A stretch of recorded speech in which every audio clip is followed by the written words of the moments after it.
That's probably why when we switched it. Hello?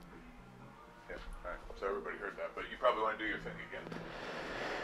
All right, welcome to Game 2 here at the Pappas Field here at Franklin Pierce University. The Owls taking on Rhode Island College for Game 2 here, the doubleheader, as they took Game 1 in a 2-0 victory. And we want to apologize for the first game as we were not able to have access to many of our cameras. But this second game, we will have full access, so you'll be able to see all the action this time. But unfortunately, you missed a great outing, at least being able to watch a great outing from Jake Yakum for Keene State. He went 9 scoreless in a shutout victory, a complete game shutout. The Owls won 2-0. And looking to sweep this doubleheader and improve to 9-10 on the season and 2-0 in conference play. So Keene State looking to keep things going here against this tough Rhode Island lineup, who they were able to stifle for all of last game. We'll see if they can do that once again here today.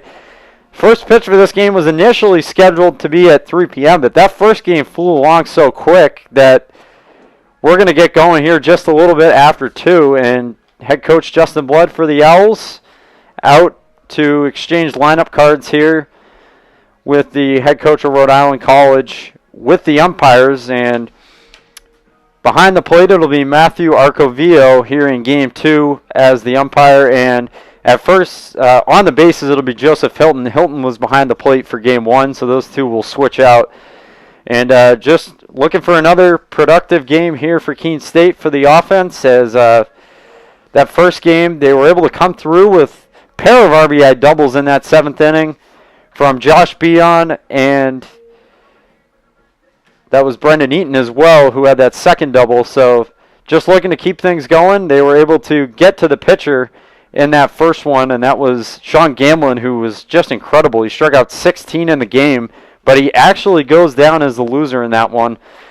But nonetheless, both teams huddling up as we get ready here in the next few moments for first pitch. We'll be right back on the Owls Media Network. I believe sportsmanship is a mutual admiration and respect for your fellow competitors. We all go through a lot to reach the point where we compete against one another. It's important to realize that. So once we're finally on the field or on the court or on the starting block, we look at each other as fellow human beings and not just competitors. Being able to recognize the hard work that other athletes are putting in creates a more positive and inclusive environment.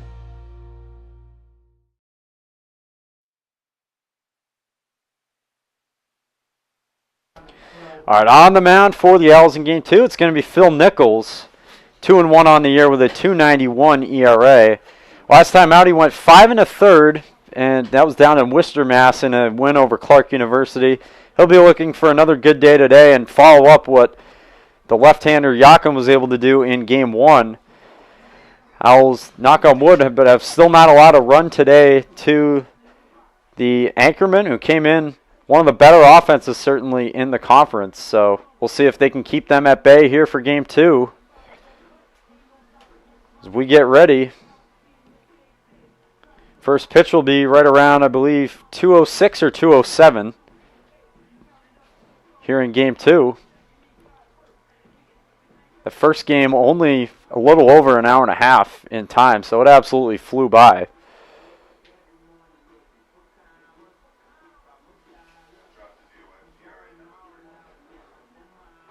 As leading off once again for Rhode Island, it'll be Cameron Santerre, who will be playing in left field. He'll be followed by Lucas McElroy at second base, Cal Perillo again at third, the first baseman, number 5, Trespot, the right fielder, number 16, Helfrich. Coro once again is in left field. Podedwarny is the designated hitter, batting 7th. Flynn will be behind the plate, catching, and Isaiah Rivera once again at shortstop for the Rhode Island Anchormen.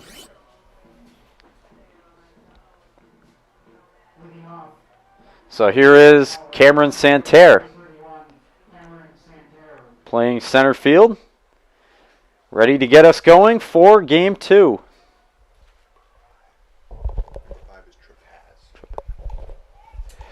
Santerre shows bunt.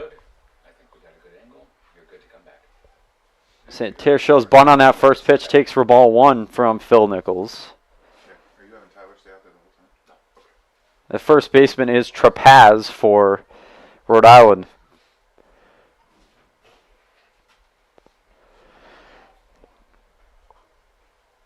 So here's the 1-1 from Nichols. On the ground, that's going to get through the hole for a base hit. So leadoff single for Cameron Santerre. And Rhode Island's got a man on very quickly here in front of McElroy. The second baseman, number 4, Lucas McElroy. McElroy had a good first game. Went 2 for 4.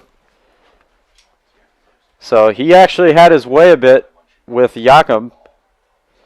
One of the few hitters on Rhode Island who was able to get to him. But not for any runs. First pitch outside for ball 1.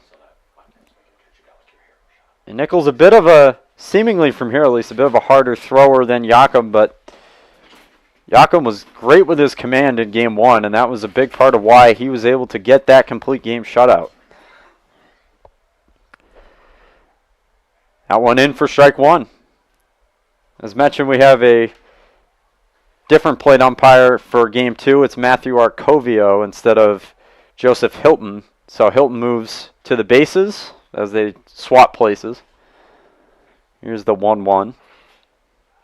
Check back on the runner at first. That ball gets away a bit. And holding up, though, is Santerre. He will not advance. Did not get away quite enough to think about it.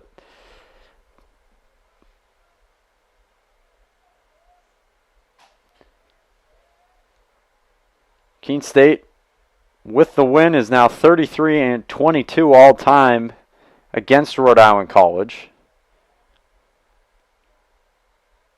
Here it is. Santerre goes. Throw from Cowley is in time, I believe, and it is. How about that? The second time today that Evan Cowley has gunned down a runner attempting to steal for the Owls. And he's now 2 for 2. He's thrown out 2 base runners trying to steal, and that is the first out of the inning. So just like that, that leadoff single is wiped away with a caught stealing. And now here's the 2-1. They'll miss just outside for ball 3.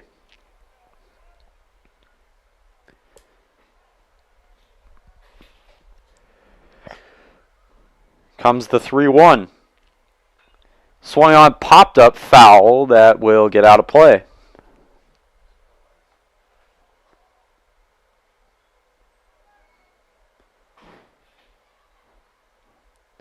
So while it was worth mentioning the great pitching that the Owls got in game 1, also some great defense as well. Had a few nice catches from Tommy Ehlers in center, and obviously a nice play there from Cowley once again here. Called strike 3. Down goes McElroy. They're 2 away.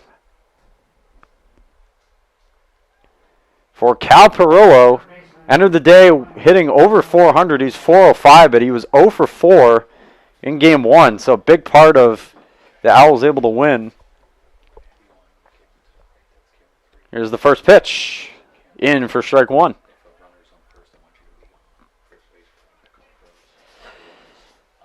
If the Owls are able to keep him quiet, then they got probably another good chance here in game 2, as that one will miss low for ball 1.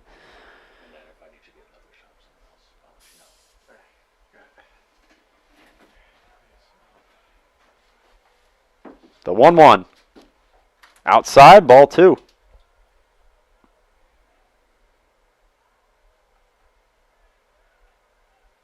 Everybody bundled up here today on pretty chilly Sunday afternoon here in April, as that one will get the outside corner for strike 2. So much like Hilton in the first game, Arcovio giving those pitchers the outside corner once again. And here's the 2-2. That one will miss, though, a little outside, and the count runs full.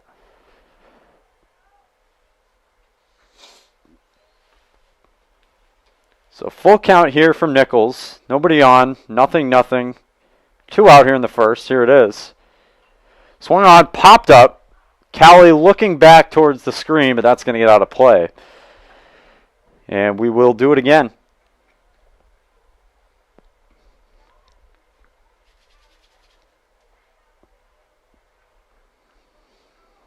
So it'll be another 3-2 to the third baseman.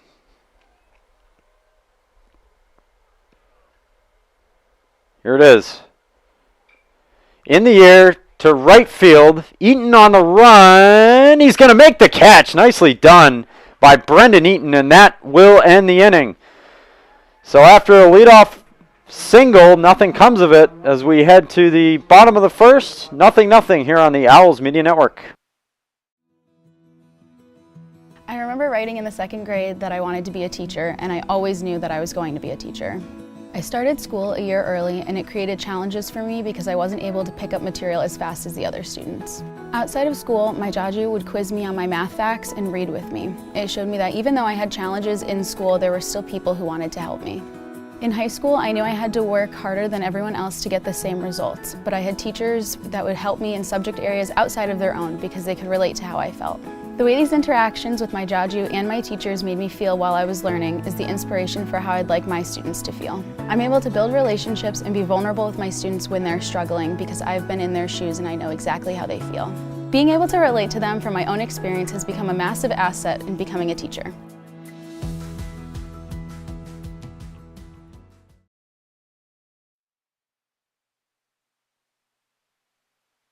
Welcome back here on the Owls Media Network in the bottom half of the first inning. On the mound for Rhode Island in Game 2, it'll be the right-hander number 23, Terry Murray. He's 2-1 on the year. He's been hard to hit with a 2.08 ERA. And he's allowed just 4 earned runs on the year. He struck out 27, so not nearly as many as the first starter, Sean Gamblin, but also a lot lower of an ERA coming in. But he has only worked in 17 1/3 innings, so a lot less innings as well to go off of. But the Owls will look to get to him in Game 2 here. And it'll be Ehlers, Hudson, and Ehlers and Hudson, the first two batters. And Chatfield, of course, rounding out the first three in the order to come to bat here in the first.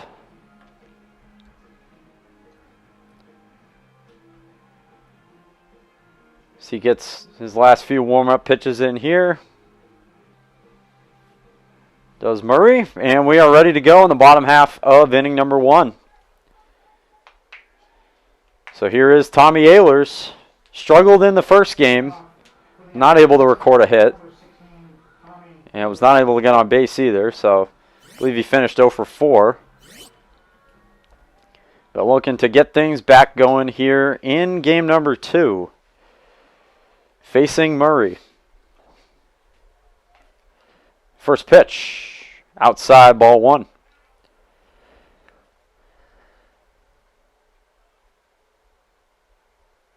This top of the order for the Owls has been so key in winning these last 3 games, getting these rallies going.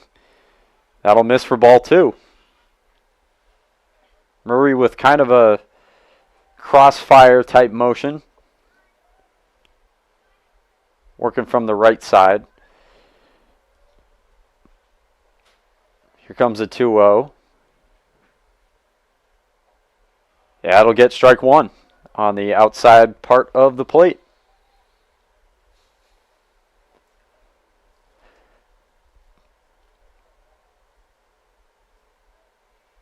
Ehlers ahead. Here's the 2-1. Chop foul into the screen. And we are even at 2-2.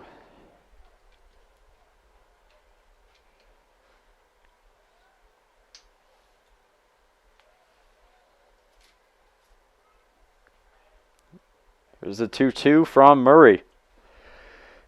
On the ground, right back to the pitcher. Murray fields it. And on to Pappas for out number 1. So there's quickly 1 down as Ehlers retired. And that'll bring up Nathaniel Hudson. Playing in left field once again in game 2.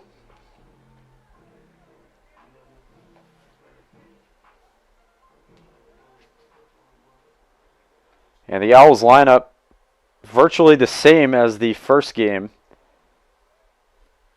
Other than the pitcher and the designated hitter, it'll be Verano as the DH for the Owls as he switches out with Emmett Borenstein, who DH'd the first game.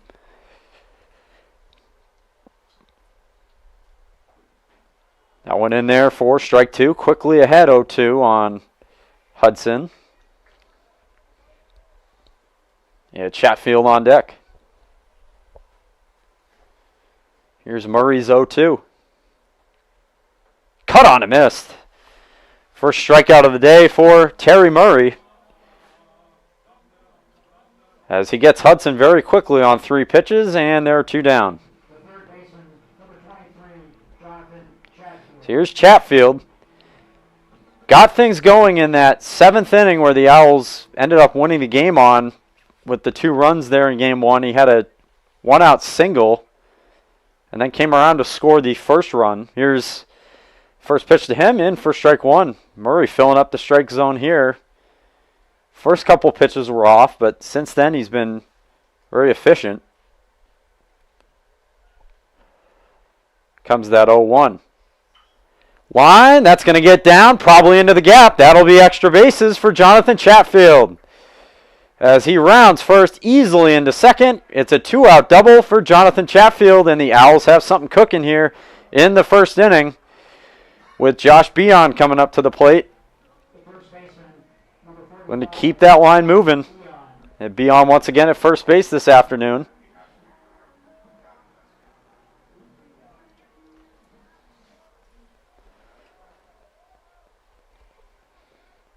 Chatfield at second, 2 out. Cut on a miss. Big swing there from Beon on that first pitch. Could not catch up to it. And he's fallen behind quickly, 0-1.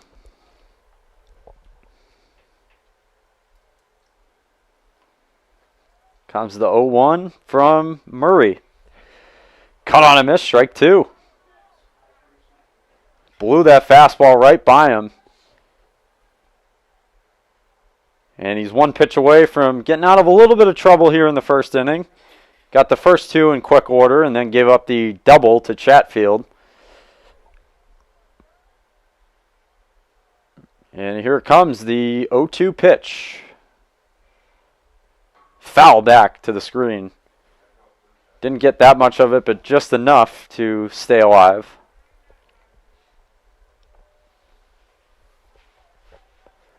Eaton on deck if the inning gets to him. Had an RBI double that scored the second run in the 2-0 win for the Owls. Comes another 0-2. Line, that's going to be fielded at second. On to first, the throw in time. Looked like it might have been a base hit up the middle, but just hit a little too slow. And the Owls will strand Chatfield at second. As we head to the second, no score on the Owls Media Network. The road to national championships runs through NCAA.com. And whether you follow one college team or all of them, it's never been easier to get the content you want all in one place. With live broadcasts of multiple championships across all divisions, with exclusive access. This is your ticket to the NCAA tournament. And highlights for every single championship. Stay in the game all season long with NCAA.com, the home of college sports.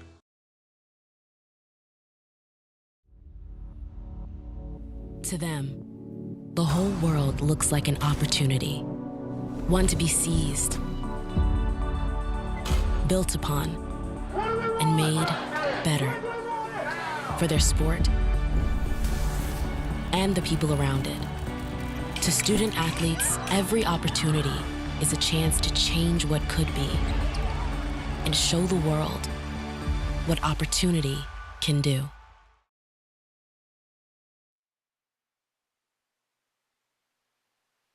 Welcome back to the top half of the second inning here at Franklin Pierce University. It'll be 4, 5, and 6 for Rhode Island College. It'll be the first baseman Pappas, Helfrich, and Joey Coro due up here against Phil Nichols, who worked a scoreless first inning. Owls had a chance there. We're not able to drive home Chatfield from second, though, and we're ready to get back going here in the second. First pitch, swing and a miss from Pappas.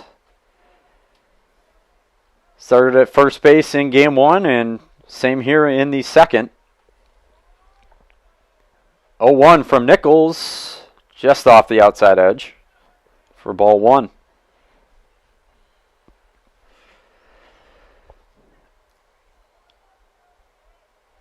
Here's the 1-1 inside. Keene State, of course, going for the doubleheader sweep here this afternoon against their division rival, Rhode Island, and that one inside ball 3.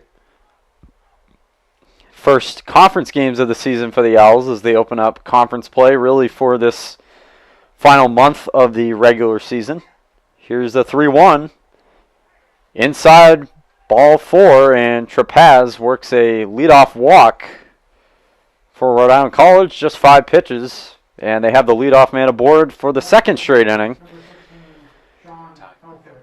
So Sean Helfrich, starting once again in right field, will step in.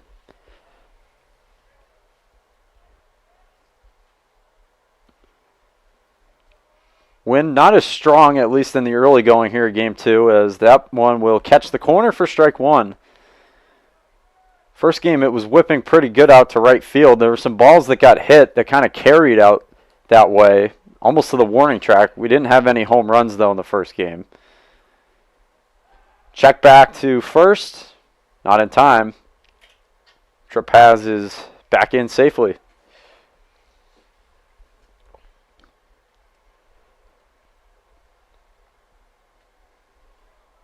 Comes the 0-1 from Nichols. Popped up. Looks like Eaton's going to get under it. He will to make the catch for out number 1. So Brendan Eaton coming over in right field. And there's one away. So that'll be the left fielder, Coro, stepping in.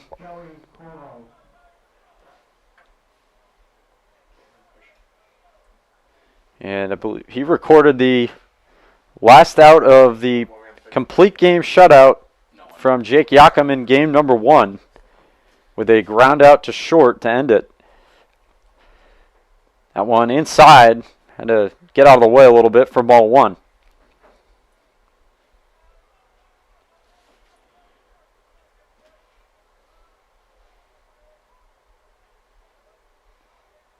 Comes a 1-0 from Phil Nichols. Inside, not by much, but he will not get the call. That's ball 2.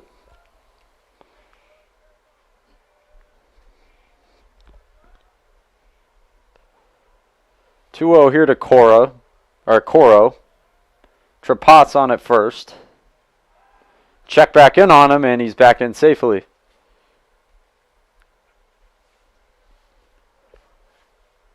Trying to keep that runner at bay.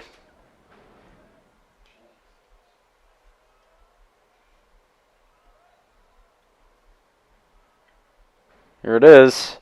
Swan hit in the air to center. Ehlers under it, battling the sun a bit. He will make the catch. Eaton came over to back him up nicely, and they're 2 away. So Trapaz remains at first. After getting on with a leadoff walk, second straight inning, Keene State's allowed the leadoff man to reach, but trying to get out of the second inning as well without any damage. And here's the designated hitter, Podeb Warney for Rhode Island. Takes strike 1.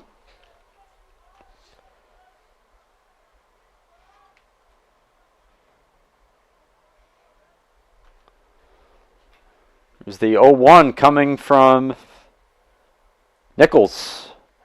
In for strike 2.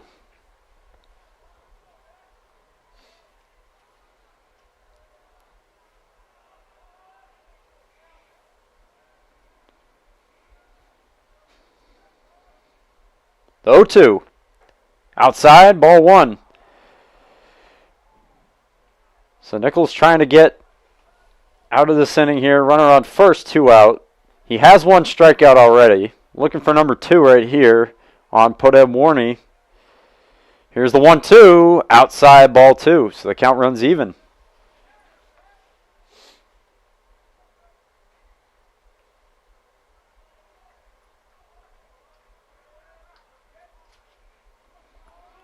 Count even now, 2-2. Here's the pitch from Nichols. Cut on and miss for strike 3. 2 strikeouts through 2 innings for Phil Nichols. We remain scoreless here on the Owls Media Network. I am an NCAA student athlete. And I pledge to be a champion of unity on my team, on my campus, and in my community. I pledge to embrace differences and strive for inclusion and collaboration. I pledge to stand against racism, hate, and discrimination. I pledge to strive for love, care, and forgiveness. I pledge to stand against silence, deceit, and obscurity. I pledge to strive for dialogue, truth, and understanding. I pledge to stand against fear and doubt. I pledge to strive for trust and belief in one another.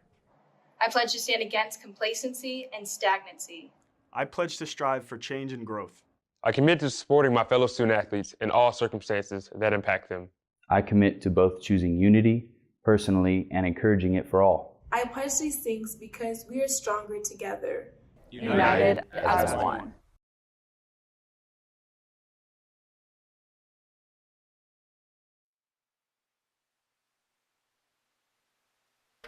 Welcome back to Pappas Field. We are back here for inning number 2, bottom half of the second for the Keene State Owls. It'll be Brendan Eaton to lead off here for Keene State against Terry Murray, who threw only 14 pitches, worked pretty quickly in the first inning. Owls did get a base runner, but we're not able to get him home. That was Chatfield with 2 out. So now here's Brendan Eaton. Had a big RBI double there in that first game to make it 2-0, and that score would hold up for the Owls to win it. And Verano on deck, the designated hitter. First pitch in for strike 1.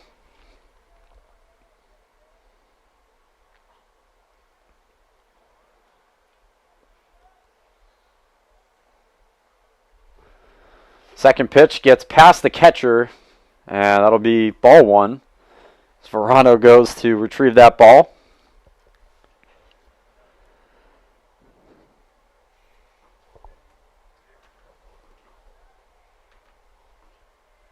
Comes the 1-1 from Murray. And that hit him.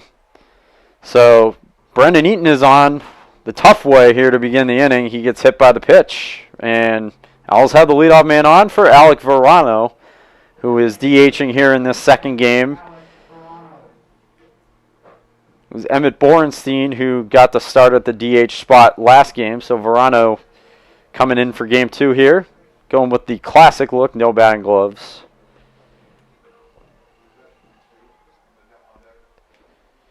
And already with a man on in Brendan Eaton, and you got some speed there as well. Let's see if the Owls will try to run. First pitch for strike 1.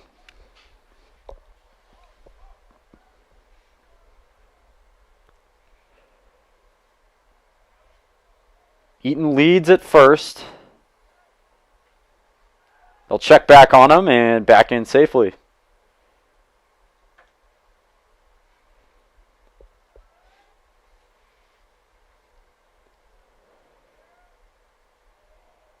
Comes the 0-1 to Verano.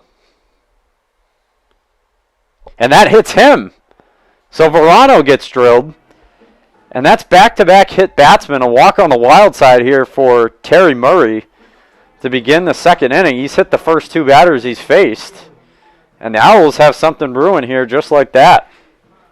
First and second with nobody out for Evan McHugh at shortstop out of the 7th spot today.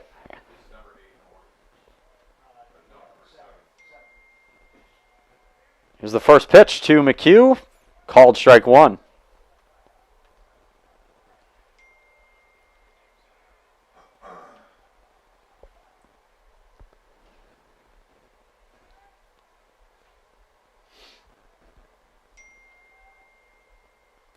Fouled away from McHugh. And quickly 0-2. It's got to be a little tough going up to the plate right now as an Owls hitter. Last 2 batters have been plunked. So Murray's had a bit of an issue with his command this inning, and you just don't know kind of what you're going to see at the plate, if you're going to get a good pitch or if it's going to be something wildly out of the zone or even potentially hitting you. So here's the 0-2 to McHugh. That'll miss low, ball 1. Big RBI chance already here for Keene State against Rhode Island. First and second, nobody out, no score here in the bottom of the second. Here's the 1-2. And McHugh will ground one. This could be 2. To second for 1. On to first. It is 2. So big double play there that Murray is able to induce. Fielded there by the shortstop Rivera nicely. And just like that with the twin killing, there's 2 down. Eaton does get to third, but now with 2 out, it's going to be up to Evan Cowley to drive him in, the catcher. And that a big double play for Rhode Island as the first pitch in for strike 1 on Cowley.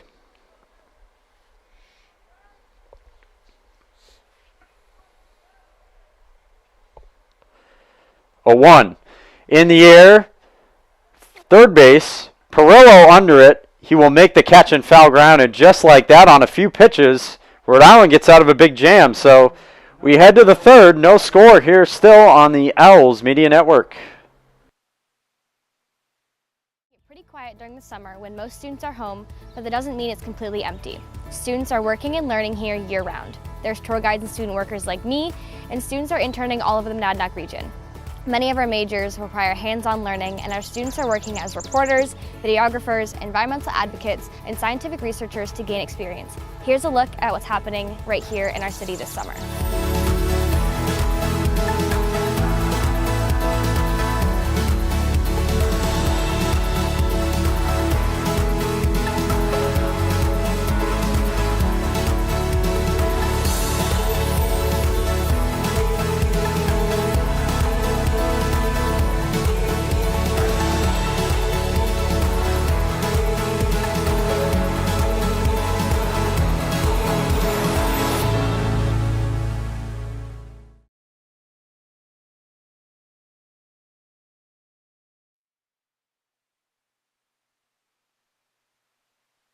Welcome back on the Owls Media Network. Phil Nichols out for his third inning work in a scoreless game here.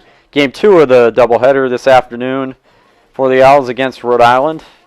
And he'll be met with Liam Flynn, who is catching for this second game out of the 8 spot, followed by the shortstop Rivera and the leadoff man as well, Cameron Santerre. Nichols gets the sign. Here's the first pitch. Swung on and missed for strike 1. And we are underway in the third inning here. This first game starting off a lot like the first game, going very fast. Both pitchers have looked sharp so far as Flynn grounds one foul down the first baseline.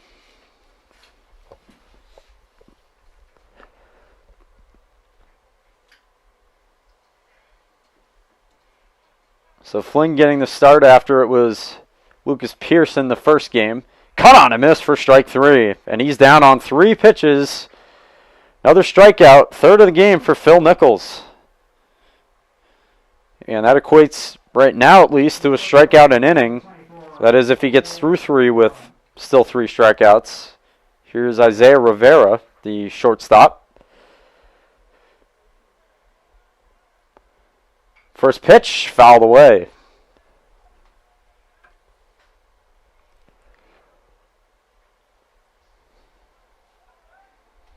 So just 34 pitches so far for Phil Nichols. He's been pretty efficient here as he enters his third inning of work. In for strike 2. Quickly 0-2 on the Anchormen shortstop.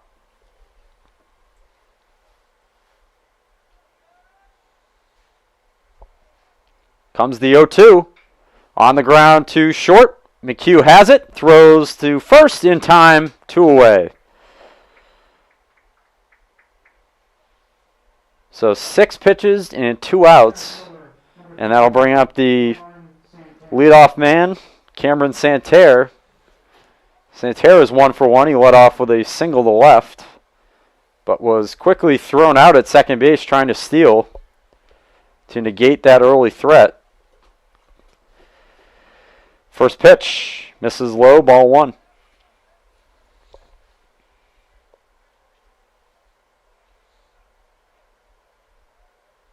Comes the 1-0.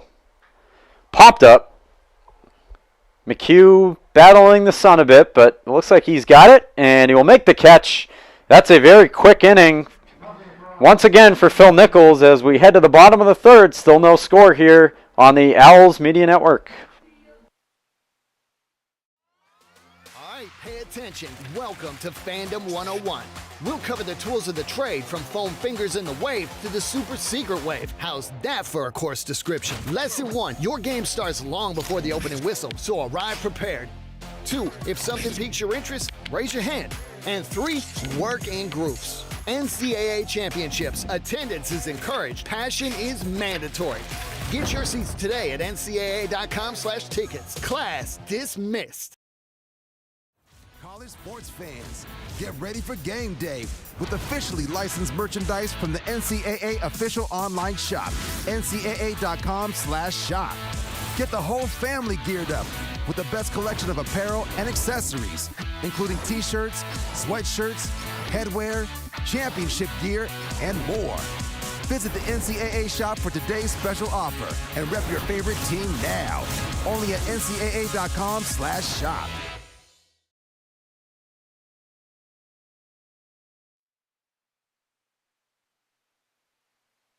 We are back here from Franklin Pierce as Owls getting ready to hit here bottom half of the third inning off Terry Murray. They had a threat last inning with a couple of hit batsmen to lead off, but a double play quickly kind of squashed that threat, and Murray was able to get out of it unscathed. It'll be 9-1 and 2 for the Owls here. It'll be Barnes, Ehlers, and Hudson due up. Barnes had a base hit in that first game. Kind of busting out of a little bit of the slump that he was in to enter the day. It was, I believe, 0 for his last 10.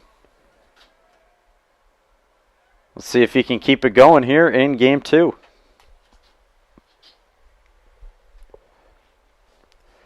And he shows bunt, but takes a called strike 1.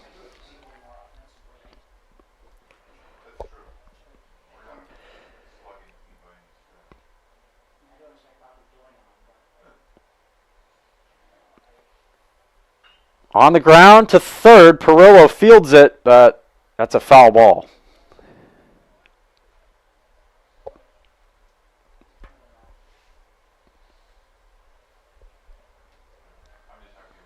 And it's quickly 0-2 on the number 9 hitter.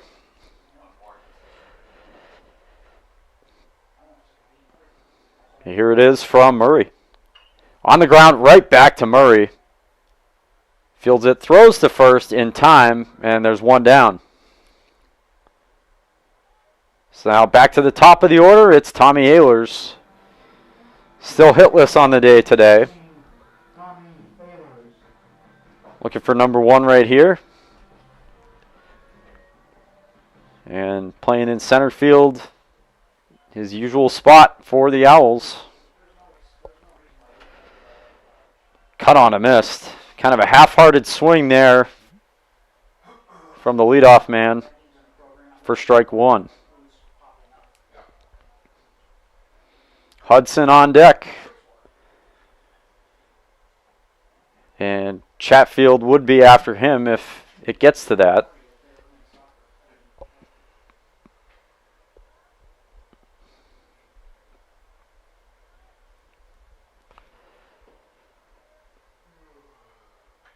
Line, that's going to be over the head of Perillo. That's going to be an infield hit for Tommy Ehlers, so he does record his first hit. A little infield single to the shortstop Rivera. And the Owls have a man on first with 1 out for Nathaniel Hudson, who is 0 for 1, struck out back in the first inning.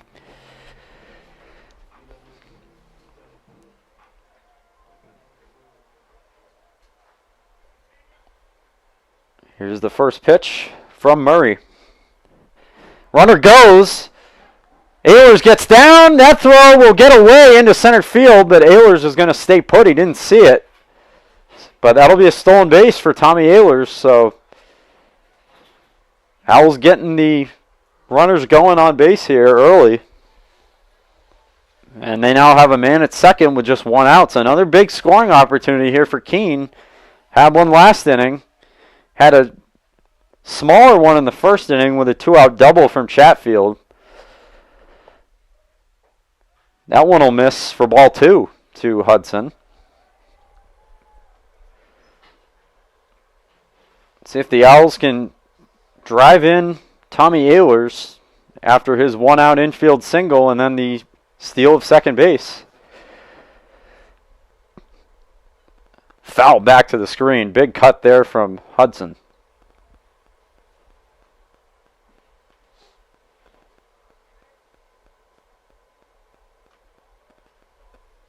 Here's the 2-1 coming up.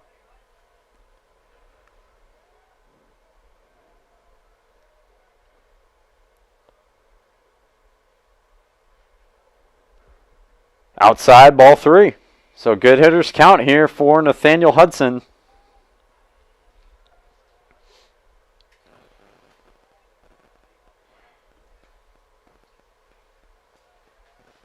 He's ahead 3-1 here.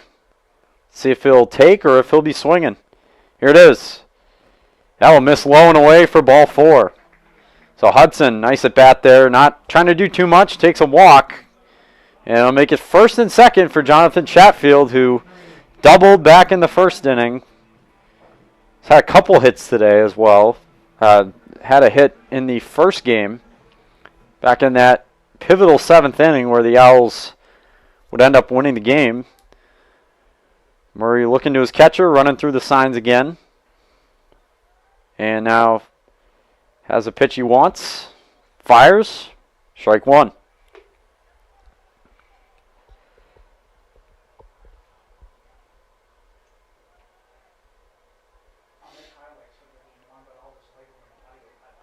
Here's the 0-1 from Murray.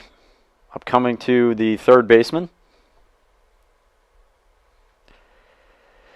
Taken for a called strike 2. So he's working ahead here.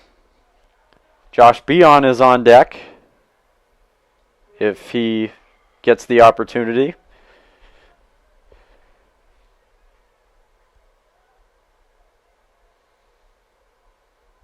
Here comes an 0-2 from Murray. Cut on a miss, and Chatfield is down on just 3 pitches for the second out. Big out there for the pitcher and for Rhode Island. Now here's Josh Beon. He's 0 for 1.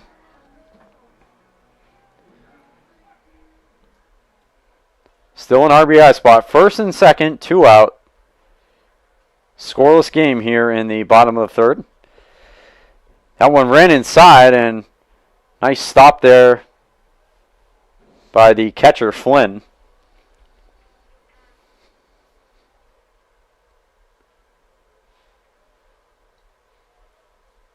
Murray gets ready to make his 1-0 pitch. Cut on a miss. Big swing there from Beon, but he's unable to catch up to it. And the count evens up.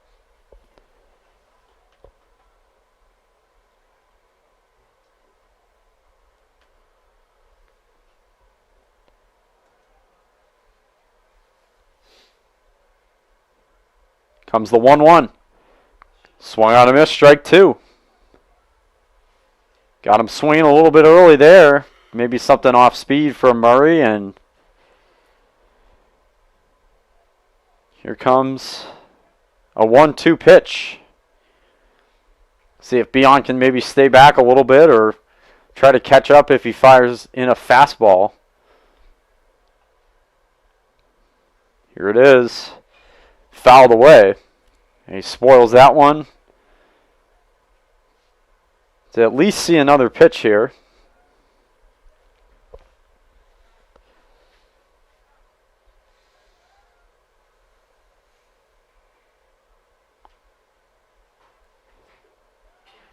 comes another 1-2 to be on. Here it is.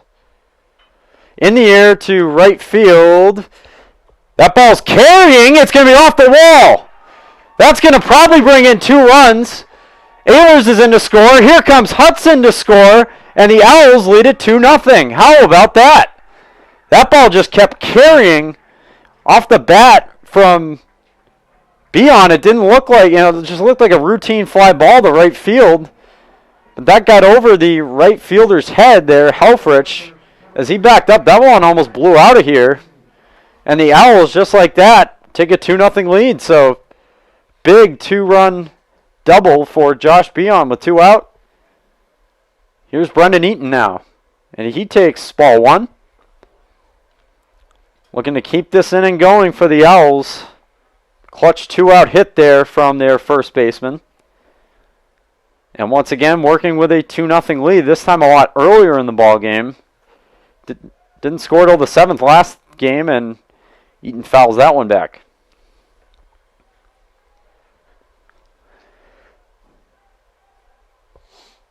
So Verano on deck if it gets to him. Count even at 1-1 to Eaton, the right fielder. And he lines that one, but that's going to settle on a hop to the second baseman on to first, and that is the inning. But a clutch 2-out double scores 2 runs from Josh Beon. The Owls leading 2-0 as we enter the 4th on the Owls Media Network. Responsibility is being accountable for your words and actions, first and foremost. It also is an obligation to be a positive influence in the communities around you. Being in a D3 program, you're going to have lots of different opportunities. You're not just an athlete, you're also involved in student life. Your academics are extremely important. We give a lot of our student athletes responsibilities right from the start by giving them leadership opportunities, by having them engage in the community, be a positive influence. That's being a responsible person.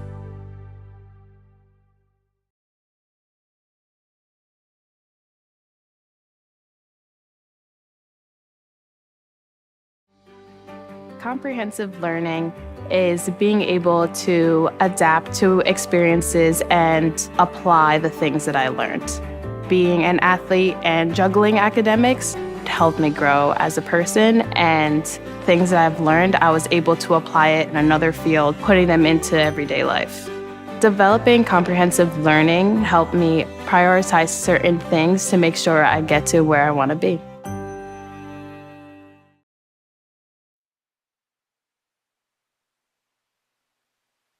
We're back here in the 4th inning. Keene State grabbing a 2-0 lead on a clutch double there, scoring 2 runs from Josh Beon. And Phil Nichols now works with a lead. He'll face 2-3-4 for Rhode Island. It'll be McElroy, Perillo, and Trapaz, the first baseman.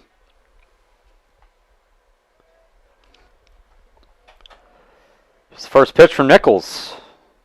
Just off the plate for ball 1.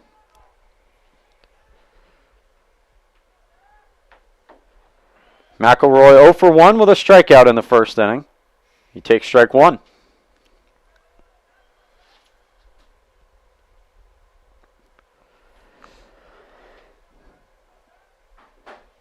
Here's the 1-1. Got the corner for strike 2.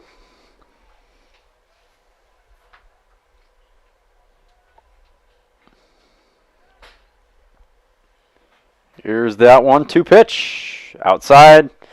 Count runs even.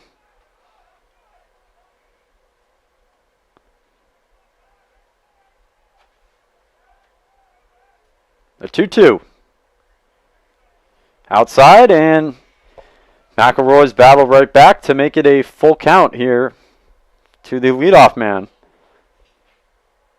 Cal Perillo is on deck. He's 0 for 1. Here's the pitch. In the air to left field.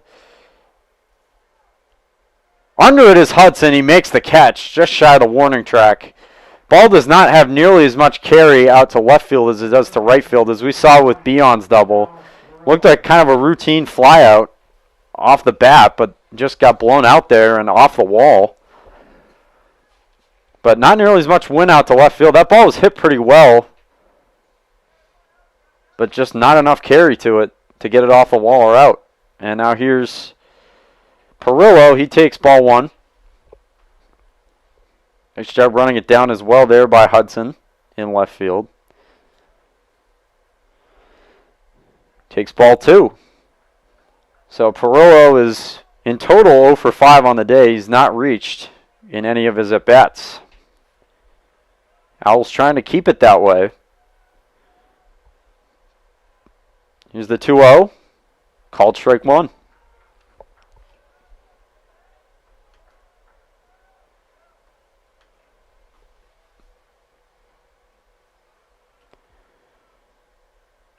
Fouled away for strike 2. And Nichols has worked back even here on the third baseman.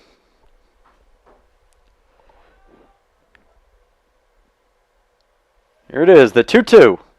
Swung on and missed. Perillo goes down swinging. And that's the 4th K of the day for Phil Nichols in the 4th inning here. So he continues that pace of about a strikeout an inning. See if he can keep it going. Daniel Trapaz stands in, the first baseman. And Trapaz took a walk his first at bat back in the 2nd inning,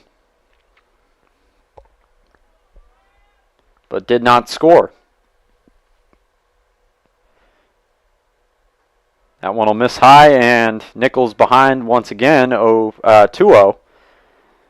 Was able to battle back, though, and get Perillo very fast. Here it comes. Outside ball 3. Trying to avoid a 2-out walk here and keep this a 1-2-3 inning if you can get him out. Here it comes. In there for strike 1.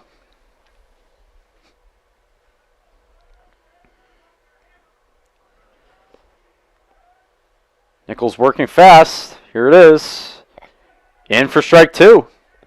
Trapaz maybe trying to back out of the way a little bit to get that ball, but not able to get the umpire there, and count runs full. Here it is. Ball 4. Umpire hesitated, thought maybe he was going to call it strike 3. Matthew Arcovio back there behind the dish, but did not ring him up, so that will be a walk. The 2nd of the afternoon for Nichols. He's got 4 Ks now and a pair of walks. So far have not hurt him, but again, that's so far as Helfrich stands in. And he takes a called strike 1. The right fielder in both games for the Anchormen. He was the one who got backed up on Beon's double and ended up kind of crashing into the wall, was unable to make the catch. That one briefly gets away from Cowley, but he's able to keep it in front of him and prevent the runner from advancing.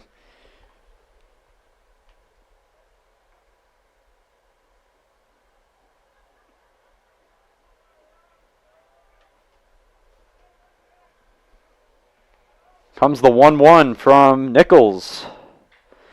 In the air to center, but it's right at Ehlers. It's blowing back a little bit. Ehlers will make the catch, and that will retire the side. So head to the bottom of the 4th. A base runner for Rhode Island, but they're unable to do anything with it. Owls still in front, 2-0 on the Owls Media Network. I remember writing in the 2nd grade that I wanted to be a teacher, and I always knew that I was going to be a teacher. I started school a year early, and it created challenges for me because I wasn't able to pick up material as fast as the other students. Outside of school, my jaju would quiz me on my math facts and read with me. It showed me that even though I had challenges in school, there were still people who wanted to help me. In high school, I knew I had to work harder than everyone else to get the same results, but I had teachers that would help me in subject areas outside of their own because they could relate to how I felt. The way these interactions with my jaju and my teachers made me feel while I was learning is the inspiration for how I'd like my students to feel. I'm able to build relationships and be vulnerable with my students when they're struggling because I've been in their shoes and I know exactly how they feel. Being able to relate to them from my own experience has become a massive asset in becoming a teacher.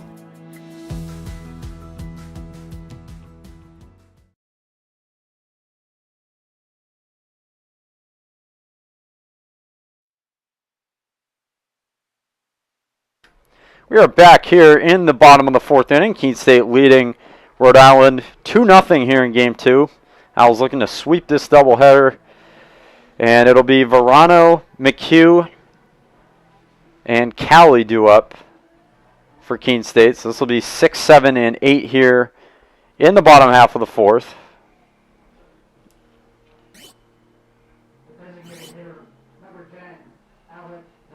And Verano does not have a recorded at bat as he walked his first time up.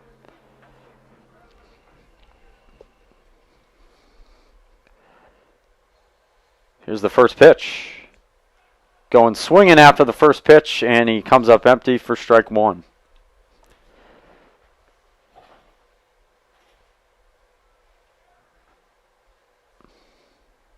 That one will miss in the dirt. Ball 1.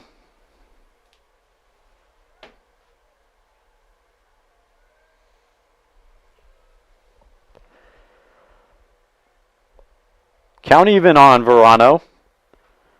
Swings and kind of hits a corkscrew down the first base line, but foul. Fielded by Pappas. And the count is at 1-2. So Murray allowed a pair of runs last inning on the double from Bion, as we mentioned. And that was coming with 2 out as well. Runners on first and second. Owls looking to extend their lead here this inning. Of course, they won game 1 by a final of 2-0. Now leading here early in game 2, 2-0 in the fourth. And Verano takes a ball inside to run the count even to 2-2.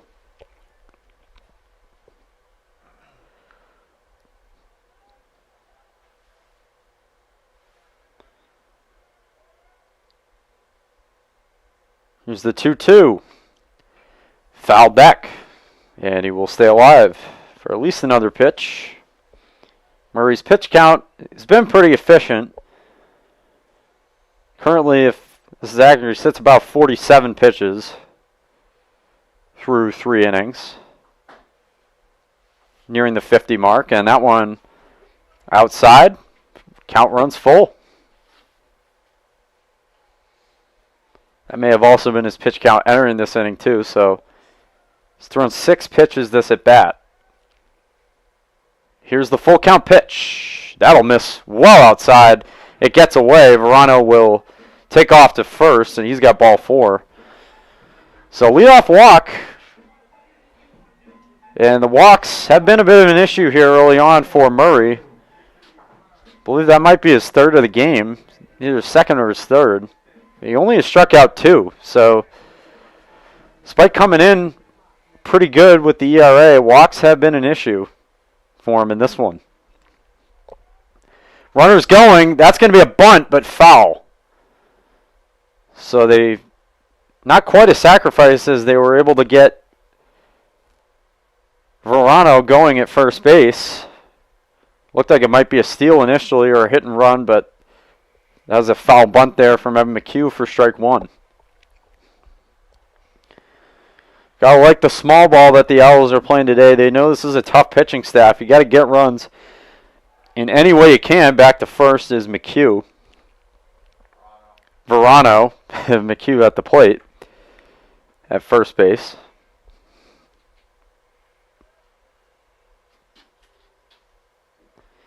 And McHugh showing bunt once again. Perillo coming in from 3rd. He pulled it back in time, so that's ball 1.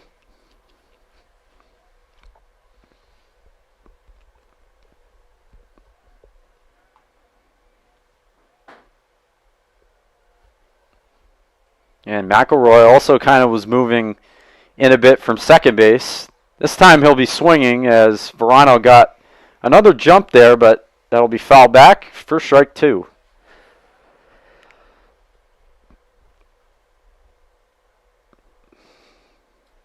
Cowley is on deck.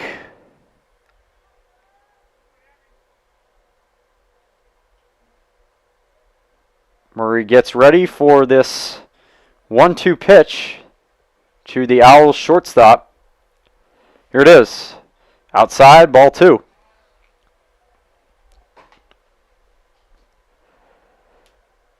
See if the Owls are able to get the count full here, we could maybe see Verano take off again. Maybe we'll see it anyway. Here comes the 2-2. That'll miss. Ball 3. So we shall see here. Count running full again. Yeah, so Murray has walked 2. He struck out 2. But obviously the same amount of walks as strikeouts. Not what you want to see out of your, especially out of your starting pitching, if you're Rhode Island. Here's the full count pitch. Runner goes. Rung him up for strike 3 into second. That's going to be a strike him out, throw him out, double play.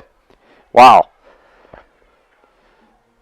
Took a second to ring him up. You thought maybe that might have been ball 4. Did umpire Arcovio, but that's going to be a strikeout, throw out, double play. So McHugh down looking, and Alec Verano thrown out trying to steal second base. So just like that, base is empty, 2 out for Evan Cowley. And fouls 1 away. 4 strike 1.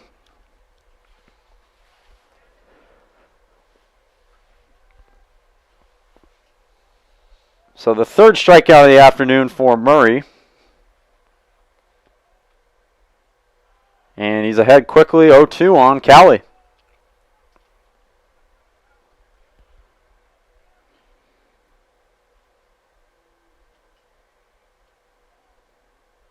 Here comes the 0-2. Line, that's going to be a base hit into center field. It'll get past the center fielder. And to second goes Cowley. We'll see if he stops there. He's thinking 3. Cowley will get in there sliding. No throw as well. A 2-out triple from Evan Cowley. It looked like just maybe a base hit off the bat. But it was not able to be fielded cleanly by Santerre. And I think that might just go as a triple. It kind of got into the gap. I thought Cowley would stop at second, but he kept going, and he had it. No throw. So another threat here for the Owls with 2 out for Hamilton Barnes. Outside ball 1.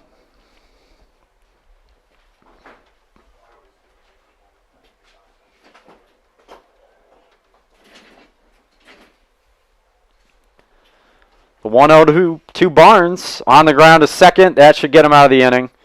On to first in time. Barnes unhappy with himself, and that'll end the inning. So the Owls threaten again, but do not score. They lead 2-0 through 4 here on the Owls Media Network. I believe sportsmanship is a mutual admiration and respect for your fellow competitors. We all go through a lot to reach the point where we compete against one another. It's important to realize that. So once we're finally on the field or on the court or on the starting block, we look at each other as fellow human beings and not just competitors. Being able to recognize the hard work that other athletes are putting in creates a more positive and inclusive environment.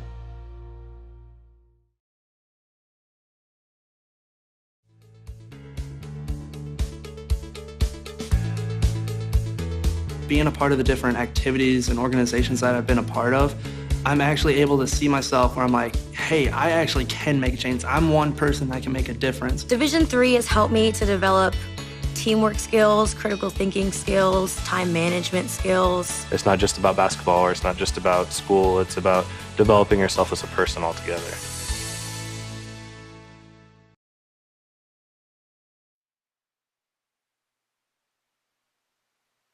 We're back in the top half of inning number 5. The Owls had a threat there in the bottom of the 4th once again, but could not bring any more across. They still lead 2-0. Phil Nichols back on for what will be his 5th inning of work, and he's looked sharp out there. 4 Ks to just 2 walks for the righty this afternoon. And leading off will be Joey Coro, the left fielder. Coro 0 for 1 on the day in Game 2. First pitch from Nichols. Lined into left field, a base hit. First pitch swinging for Coro. He's got his first hit of the game, and I believe his first hit of the afternoon as he tries to fire up his Anchorman teammates.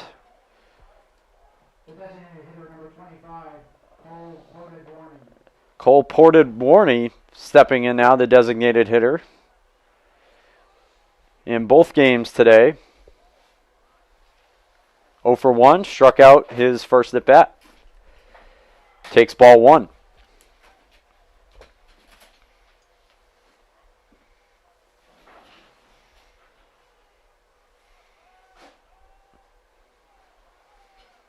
Here's the 1-0. On the ground, this could be 2. Chatfield to second for 1. On to first, they turn a double play. Big time defense from the Keene State Owls. And they get a much needed double play after that leadoff single. There's 2 down, just like that. Now here's Liam Flynn, the catcher. Goes Chatfield to Barnes to Beon for the 6-4-3 putout. 5-4-3 on the double play.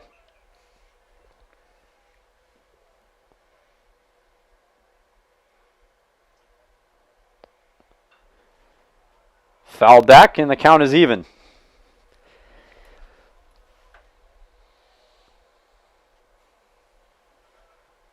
It's 5-4-3 is baseball. The shortstop is, of course, number 6. Third baseman 5. That one will just miss high for ball 2.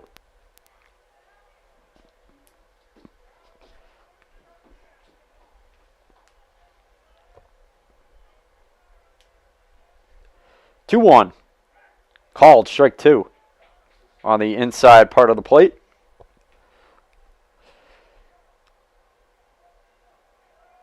Looking for 5 scoreless here from Phil Nichols. See, he gets the right sign from his catcher. Here it is. That one will skip in the dirt, and the count runs full.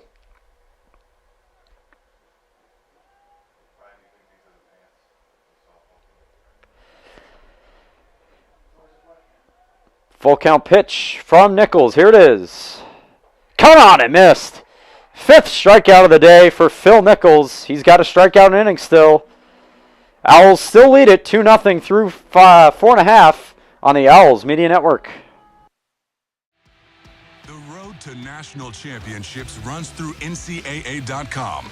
And whether you follow one college team or all of them, it's never been easier to get the content you want all in one place. With live broadcasts of multiple championships across all divisions, with exclusive access. This is your ticket to the NCAA tournament. And highlights for every single championship. Stay in the game all season long with NCAA.com, the home of college sports.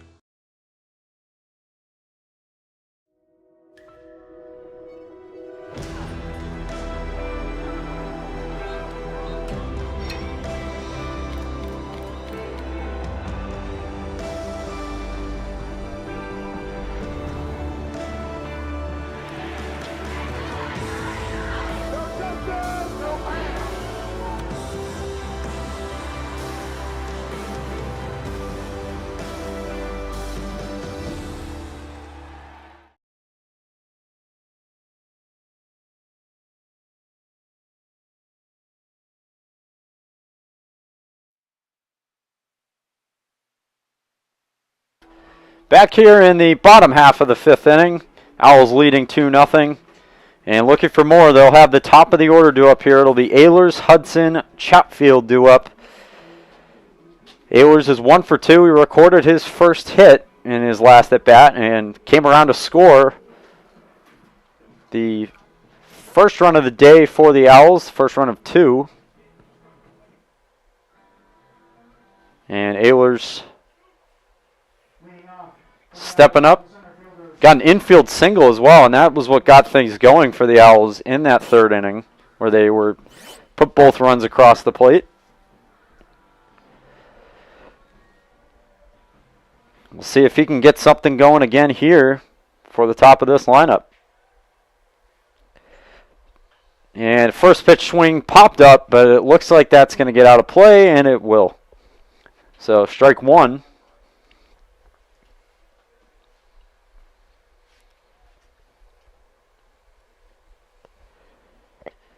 To Ehlers.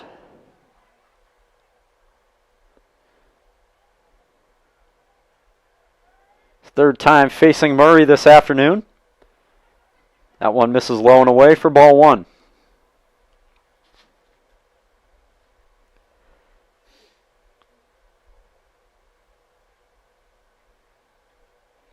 It's the third pitch, cut on and missed. And he falls behind 1-2.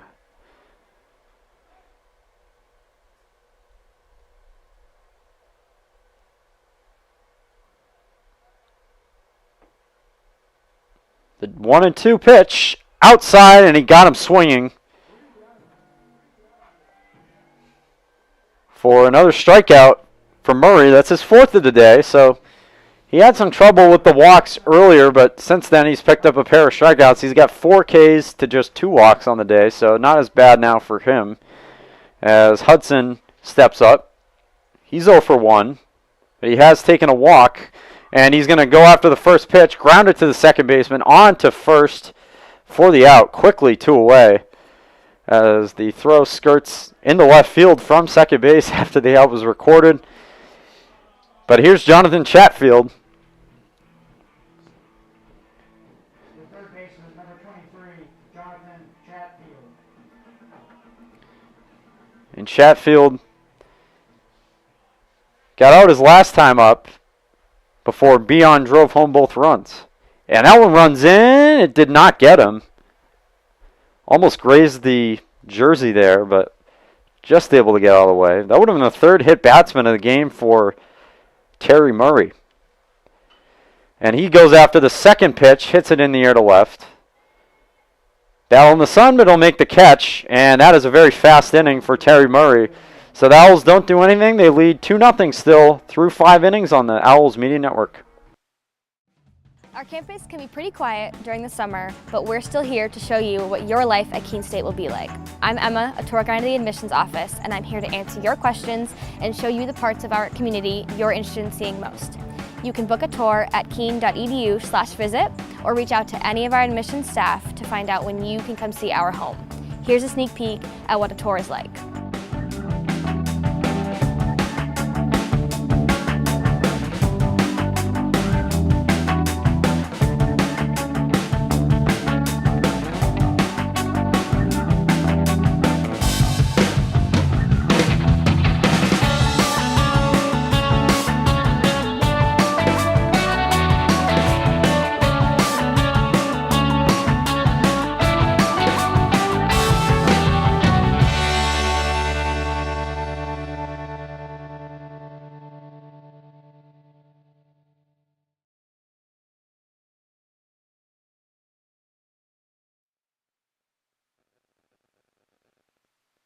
Back for the top half of the 6th. Phil Nichols back out there for the Owls, who have not had to rely thus far on any relief pitching today. They got that complete game shutout from Jake Yakum in the first game. We're going to keep that going as they lead by the same score as they won the first game, 2-0 here in game 2. And he'll get 9-1 and 2. Will Nichols. He gets Rivera and then Santerre and McElroy for the Anchormen of Rhode Island. In for strike 1.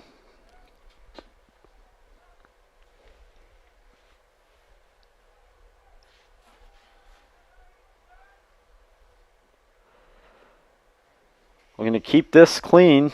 Is Nichols. Swung on, popped up, but that'll get out of play. Behind home plate.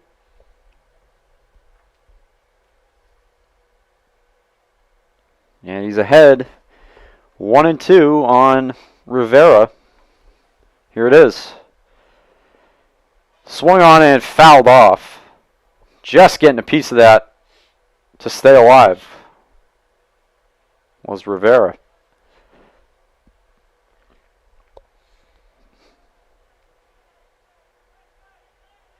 There's another 1-2 from Phil Nichols.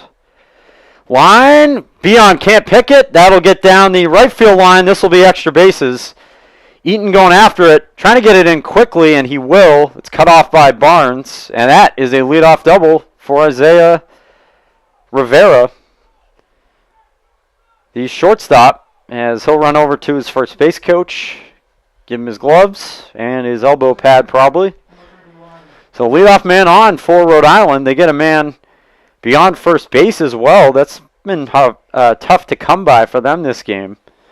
And they got the top of the order coming up. So here's Cam Santerre, the center fielder. He's 1 for 2. Takes ball 1 inside. First really kind of big scoring opportunity here for Rhode Island. They did ground into a double play earlier in the game. But this not a double play chance here for the Owls, as that one will miss outside, ball 2. Feels like the Owls have really been in control of this game, but it is only 2-0. So a bloop and a blast, or in this case a double and a blast, and this game is tied.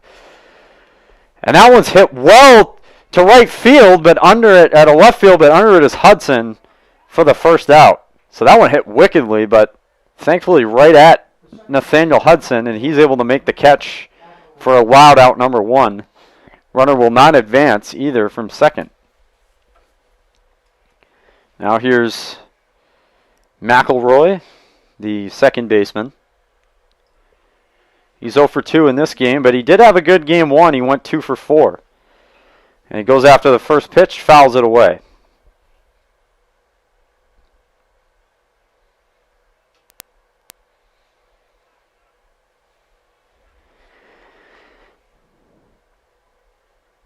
Rivera at second, 1 away, 2-0 Keene State. Here's the pitch, low for ball 1.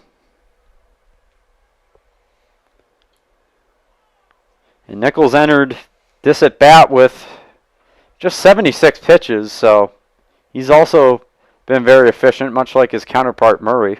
Here's the 1-1, in for strike 2. Looking to work around a leadoff double here in the top half of inning number 6. That's hit in the air to center, but Ehlers gets under it. He's battling the sun. It's blown in a bit. Ehlers will make the catch. Fires into third nicely to hold that runner at second. And there are 2 away. Looked like it was going to be right at him, kind of on a line drive, but that ball is blowing out to right. It's also blowing in a little bit from center field. Now there's Cal Perillo, who's been quiet today, but you don't want to awake the sleeping giant. He takes ball 1. Yeah, thus far he's been 0 for 6 on the day in total. He was 0 for 4 in game 1. He's 0 for 2 to begin game 2. Takes ball 2 outside. It's 2-0.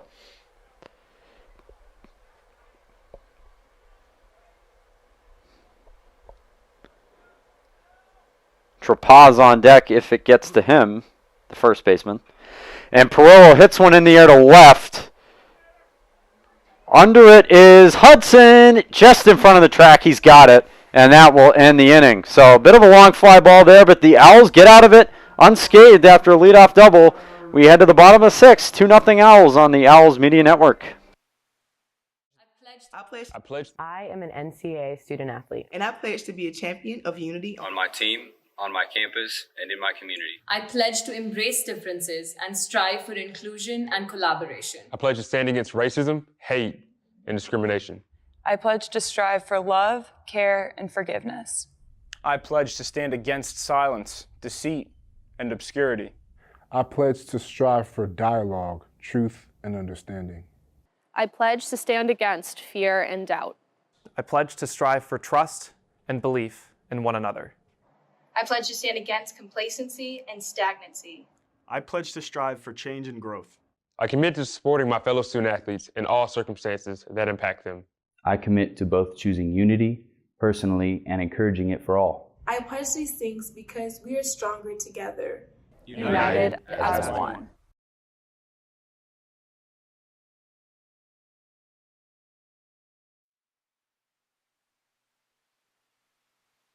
We're back here in the bottom half of the 6th. Keene State still leading 2-0 over Rhode Island College, and We apparently have some action out in the Keene bullpen, although we're unsure of who that is at the moment.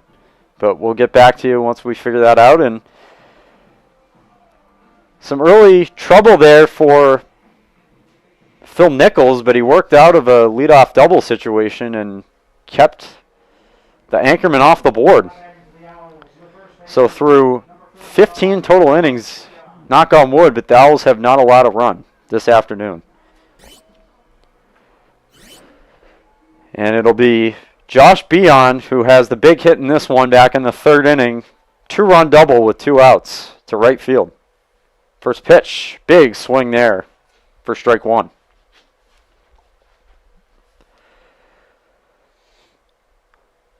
And Cal Perillo did not miss a home run by too much either to end last inning, but got under it a bit. And he got a piece of that one for strike 2 as he foul tipped it into the mitt. He might have swung anyway, regardless. And he's quickly down 0-2. Here it is. In the air to left field. Under it there is the left fielder Coro, and there's one down. The right fielder, number 33, Brendan Eaton. Brendan Eaton now will stand in. Eaton is 0 for 1 on the day.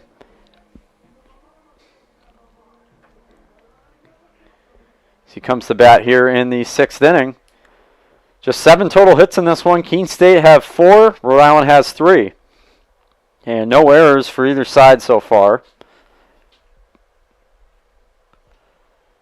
So it's been a pitching duel both of these games, as maybe expected. That's in for a called strike 1 to even the count.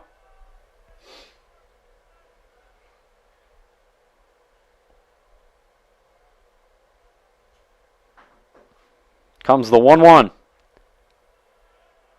And a big swing and a miss from Eaton for strike 2.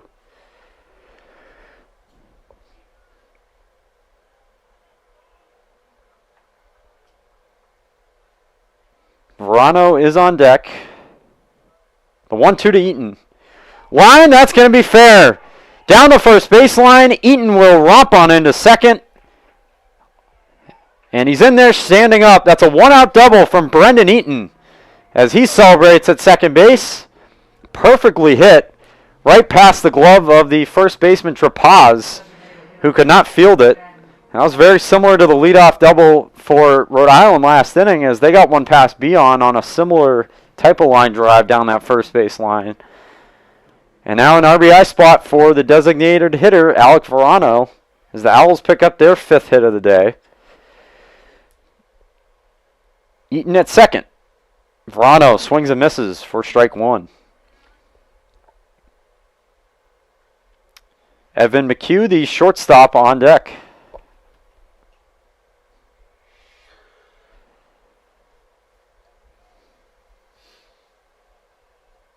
Here's the 0-1 to Verano. Fouled off. Ball was tailing away. Had some movement on it. And could not catch up to it cleanly. He's down 0-2.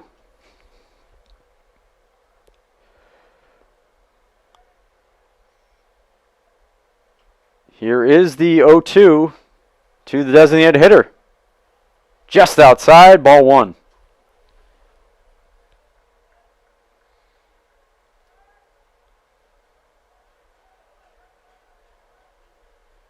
Comes the 1-2 to Verano.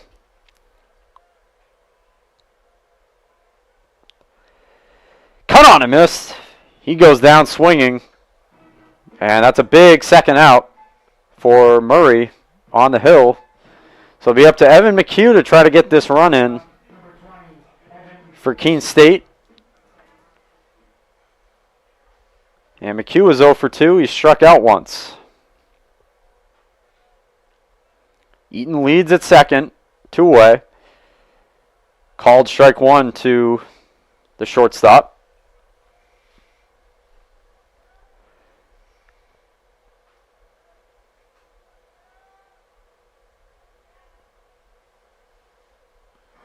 comes that 0-1.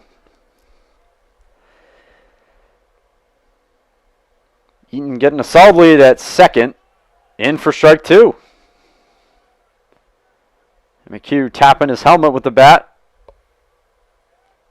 Probably regrets taking that one. But nonetheless, he's got another chance, down 0-2. Here it comes. And he went. He's rung up. No, he didn't.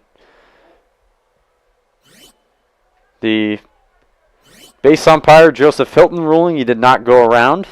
So the count runs to 1-2. Looked like the home plate umpire was going to ring him up. And now we're getting some chatter from the Rhode Island side. And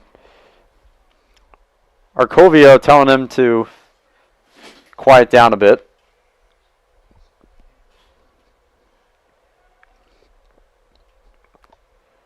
So here is the 1-2. Chopped. Back to the pitcher. He's got it on to first, and that will retire the side. So the Owls with another scoring chance, but they can't do anything with it. We enter the 7th inning. Still 2-0 Owls on the Owls Media Network. Pretty quiet during the summer when most students are home, but that doesn't mean it's completely empty. Students are working and learning here year-round. There's tour guides and student workers like me, and students are interning all over the Monadnock region. Many of our majors require hands-on learning, and our students are working as reporters, videographers, environmental advocates, and scientific researchers to gain experience. Here's a look at what's happening right here in our city this summer.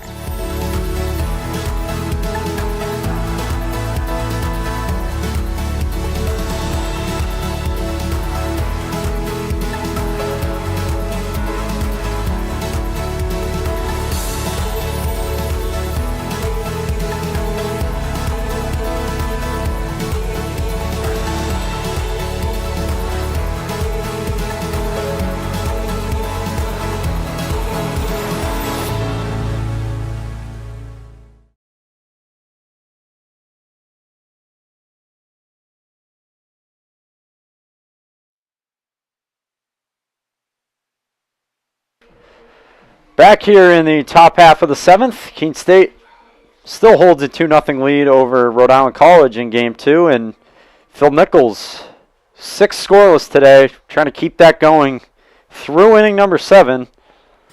He'll get 4, 5, and 6, I believe. Yep, 4, 5, and 6. Trapaz, Helfrich, and Coro. And Trapaz fouls the first one off for strike 1.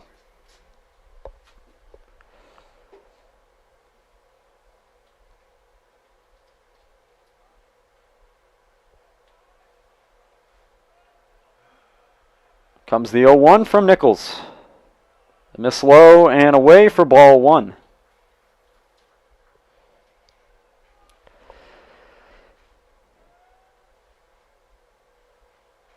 Comes the 1-1.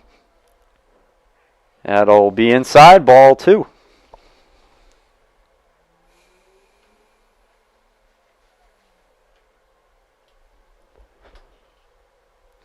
Comes the 2-1. Popped up and out of play, foul. So looking to get that first man out. Last inning, Nichols allowed a leadoff double, but was able to quickly work out of it without any trouble. Looking to have a little stress this inning. Here's the 2-2. Just outside, and that'll run the count full.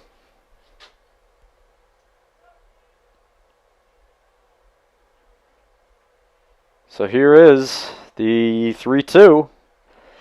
Popped up. Ayler's coming in.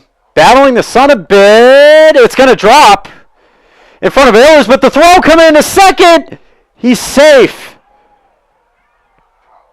They almost had him out at second. The ball dropped. Ayler's couldn't see it all the way. But then he almost nearly threw out Trapaz at second, and Barnes thought he was out, of course, but covering at second base, it looked like they might have had him, and he's ruled safe. So we'll see how that will be scored. That's just going to be a double, as Ayler's could not see it. It dropped right in front of him. Tough time of day if to be an outfielder here mid-afternoon, battling the sun. Obviously not many clouds either in the area. It's been sunny all afternoon, and that one will miss for ball one. So once again, that works as a leadoff double. And Rhode Island College, another threat. Let's see if Nichols can work out of it. That one popped up, foul.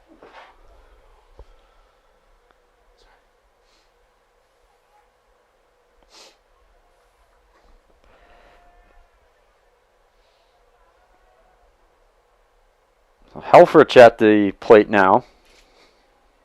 It's 0 for 2 today. Here's the 1-1. Lined into left field. That'll be it down for a base hit. Helfrich heading for second. Trapaz will score, and that's going to put Rhode Island on the board. Throw got away for a second, but he will hold up with a base hit. So Sean Helfrich with an RBI single, and that'll cut it to 2-1.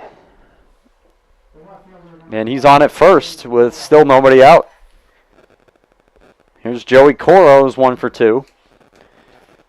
And head coach Justin Blood appears. He's going to head out, and he will make a pitching change. So that's going to do it for Phil Nichols, it would appear, and it is.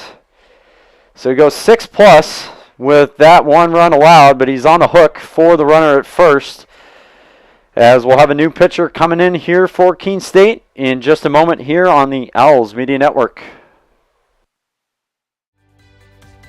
Responsibility is being accountable for your words and actions, first and foremost. It also is an obligation to be a positive influence in the communities around you.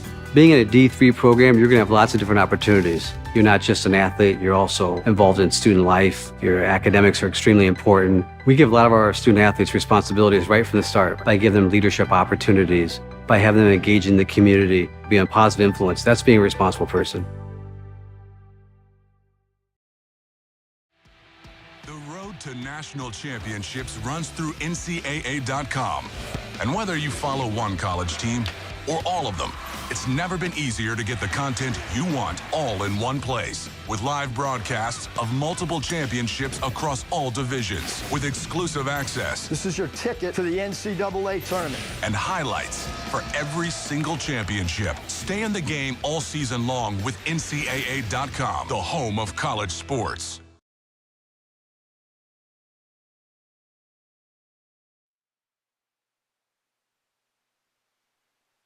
Welcome back. Runner on first with nobody out. Rhode Island College got a run back so far, and on for the Owls, it'll be the right-hander Troy Brennan. He's been very good this season. Pitched 4 scoreless out of the pen and got the win in the victory over Salem State on Tuesday afternoon, the Owls home opener.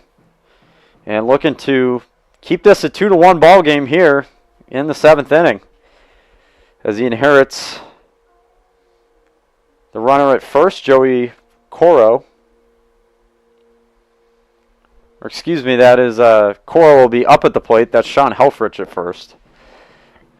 So Coro will come in to greet him. First hitter here.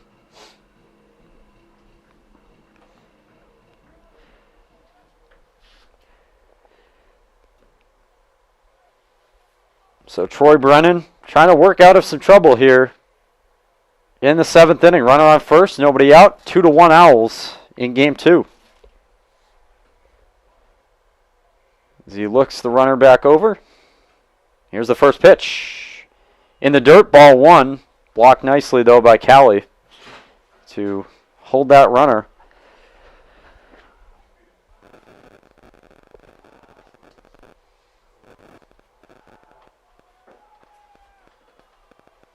There's the 1-0 to the left fielder. Missing for ball 2.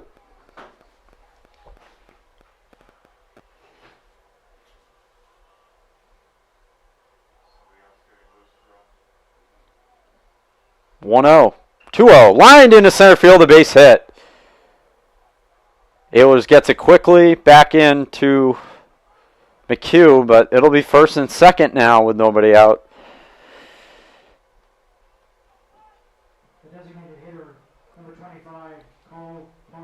for Cole Porter-Warney, the designated hitter, who's 0 for 2. He struck out once. Big threat here looming for Keene State, trying to hold a 2-1 lead here in the 7th. That'll miss low for ball 1 from Brennan. And ground ball right now, right at somebody, is exactly what you need if you're Keene State. And not what you need if you're Rhode Island. There's the 1-0. Lined, that's a base hit. Fair ball. Down into the corner. Hudson will play it as fast as he can, but this is likely going to give Rhode Island the lead, and it will. That's a 2-run double for Cole Porter-Warney. And Rhode Island has rallied back to take a 3-2 lead here in the top of the 7th. Clutch hit there from their designated hitter, and they now lead their first lead of the afternoon in either game. And now here's Liam Flynn. So Brennan just trying to put that behind him and keep this a 1-run ball game now. Still time for the Owls if they can keep this close to rally back, but you don't want this thing getting too out of hand. Flynn is 0 for 2, and he's struck out both times, and he takes ball 1.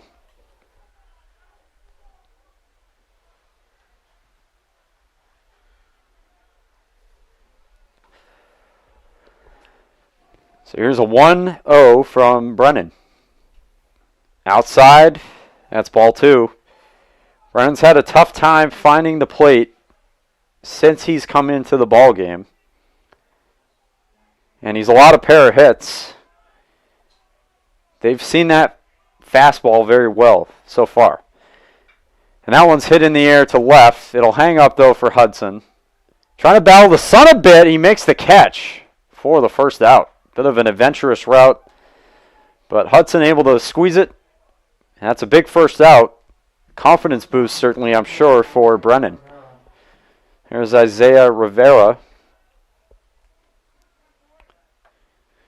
with another RBI spot here for the Anchormen. They lead 3-2. First pitch from Brennan. Outside, ball 1. He has not thrown a first pitch strike to any hitter that he's faced so far.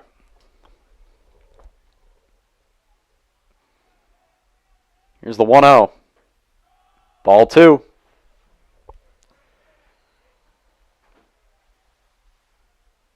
He's trying to stay within himself, find the plate here. And throw strikes. Here's the 2-0. That one will miss outside, and it's quickly 3-0. Top of the order is looming. Cam Santerre is 1 for 3 on deck.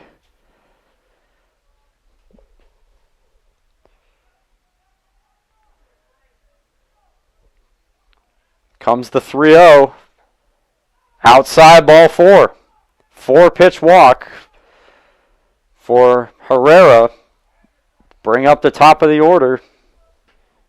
Here is Cameron Santerre, and now we're going to have a visit from head coach Justin Blood for the Owls, and we'll see if this is another pitching change or not. And it's going to be, so not the outing that Troy Brennan was looking for today. He is able to record 1 out, but 2 runs coming to score under his watch, and he will exit down 3-2.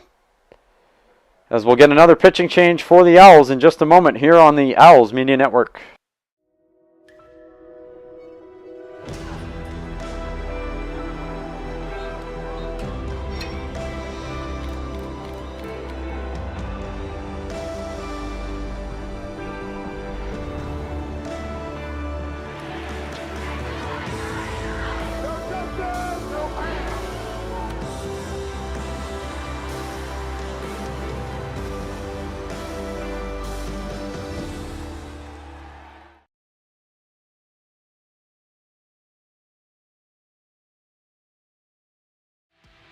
The road to national championships runs through NCAA.com. And whether you follow one college team or all of them. It's never been easier to get the content you want all in one place. With live broadcasts of multiple championships across all divisions, with exclusive access. This is your ticket to the NCAA tournament. And highlights for every single championship. Stay in the game all season long with NCAA.com, the home of college sports.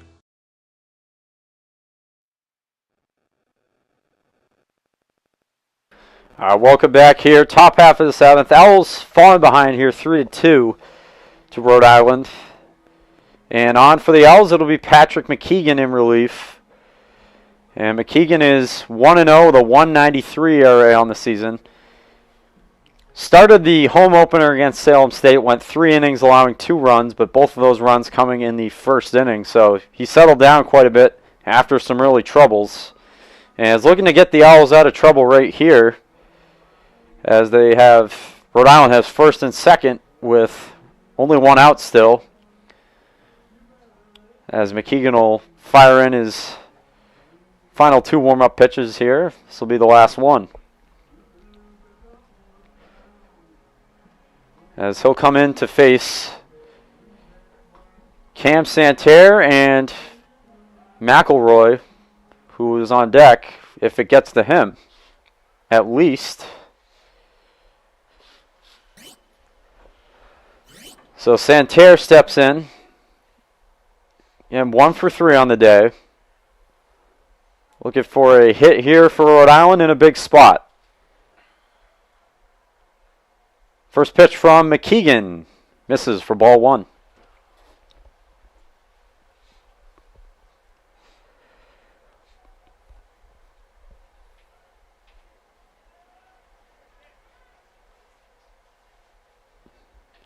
Comes a 1-0. Missing for a ball 2. It's been a tough inning for Keene State in terms of throwing strikes. They've fallen behind virtually every hitter this inning. Here's the 2-0. That'll miss badly in the dirt for ball 3.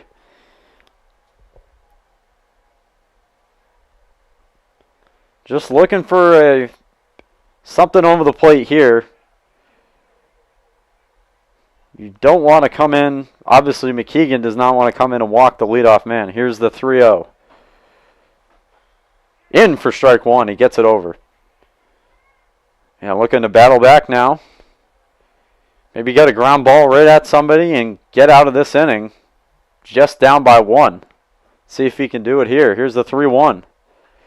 In the air, popped up, and out of play, foul. So good effort here by McKeegan. He's able to battle back to make it a full count. Yes, a big pitch right here coming up.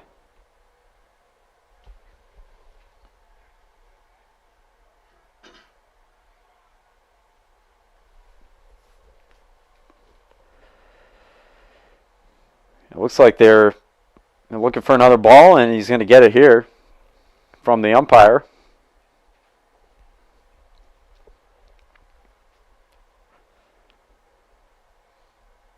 So this will be a full count pitch to Cameron Santerre. Nichols gets the sign. He's ready. Here's a 3-2. Outside, ball 4. Santerre walks, and they are loaded for Lucas McElroy, who's 0 for 3 today. He struck out once. Bases loaded. 1 out. Rhode Island already up 3-2 and trying to make it an even more crooked inning for the Owls. And he takes a called strike 1. Big first pitch strike there from McKeegan. He's throwing 6 pitches. He's throwing 7 pitches. 3 for strikes. And that'll miss for ball 1.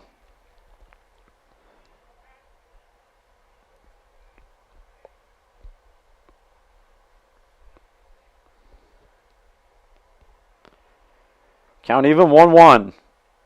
Comes the 1-1 in the air to center. Ehlers is under it. Does he see it? He dropped it. That ball gets away. That's going to score 1. It's going to score 2. Rhode Island gets a pair of runs as Rivera and Potted-Warney both come in to score. Ehlers just lost it in center field as he could not make the catch. It is now 5-2, and runners will be at second and third still with 1 out.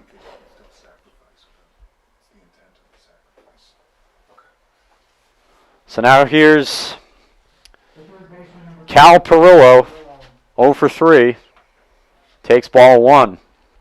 Owls will bring the infield in here with runners at second and third. Of course, first base is open if you want to get the double play back in order, but you probably just, you don't want to walk anybody here. Is in for strike 1. Yeah, the walk's coming back a bit to bite the Owls there this inning. They now trail 5-2. That one will miss, and it's 2-1 on the third baseman.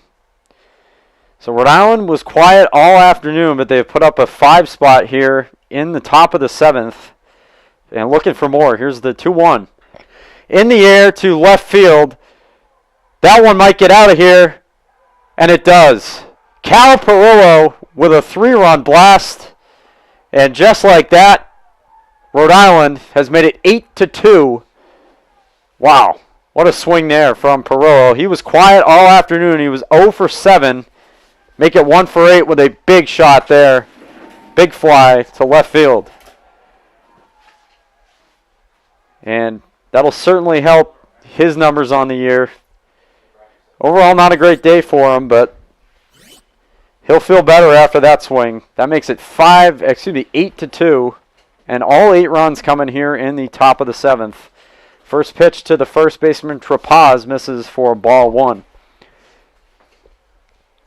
And that has to hurt if you're the Owls.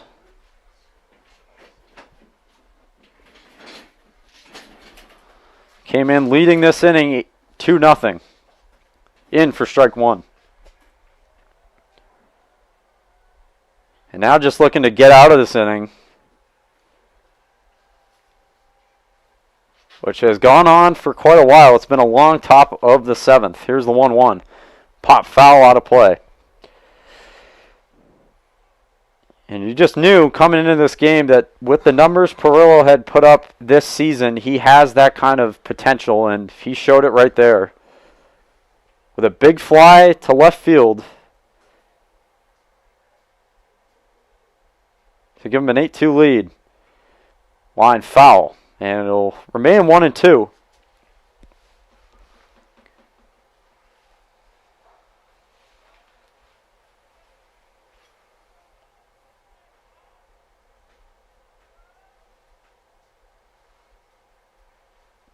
Pappas taking a moment. Gets set behind the plate. Here's the 1-2. On the ground to first, Bion has it cleanly. He takes it himself, and there are 2 down at last. So now it'll be Sean Helfrich.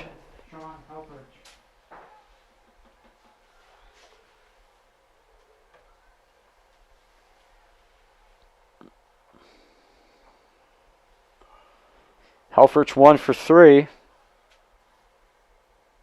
Takes called strike 1.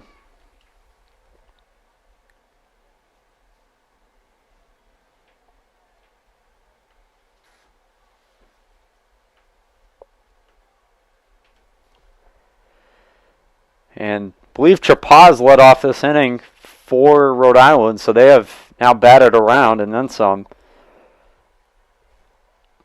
Helfrich gets his second swing of the inning. And that one skipped in the dirt. Quickly 2-0. 2-1, excuse me.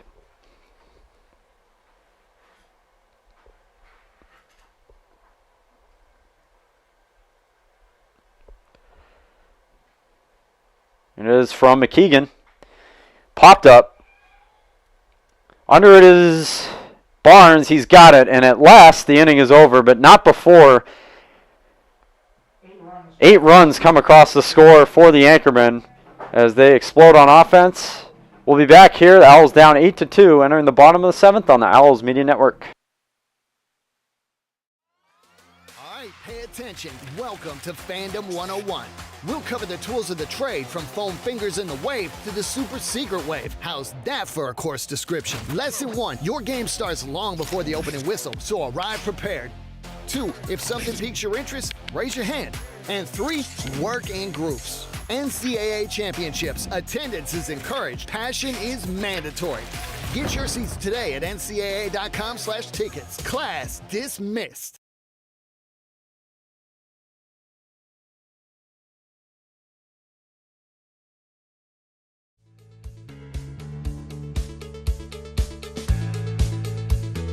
Being a part of the different activities and organizations that I've been a part of, I'm actually able to see myself where I'm like, hey, I actually can make a change. I'm one person that can make a difference. Division III has helped me to develop teamwork skills, critical thinking skills, time management skills. It's not just about basketball, or it's not just about school. It's about developing yourself as a person altogether.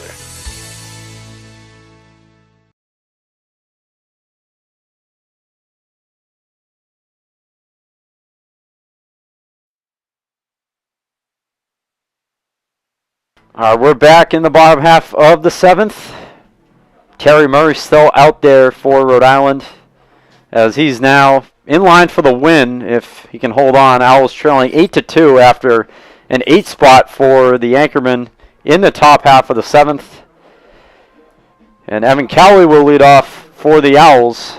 It'll be 9-1-2. Cowley, Barnes, and Ehlers. 8-9-1, not 9-1-2, is that first pitch in there for strike 1. So Murray's pitched very well. He's had a few jams, but he's worked out of them. Other than that 2 spot in the 3rd inning, he's come back very nicely. And now on line for the win is that one fouled away, and it's quickly 0-2.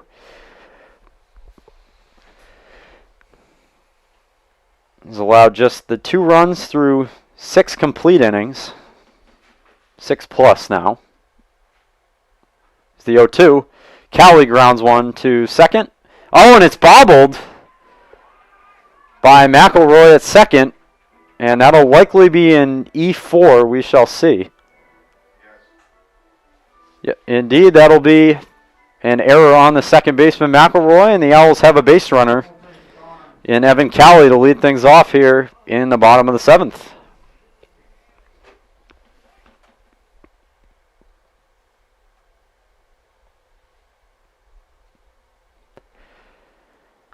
So Hamilton Barnes stepping in. He takes ball 1.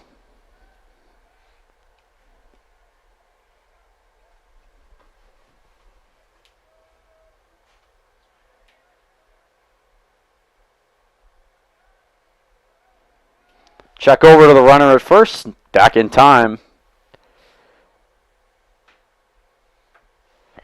Owls looking to just put together a few hits here, maybe chip away a little bit at this 8-2 deficit late in the game. Pitch from Murray. Line, and that's going to be down for a base hit. So some good hitting there. Hamilton Barnes has his first hit of the day. He's first hit of the game, second of the day. He's 1 for 3. And that'll get it to the top of the order. Here's Tommy Ehlers.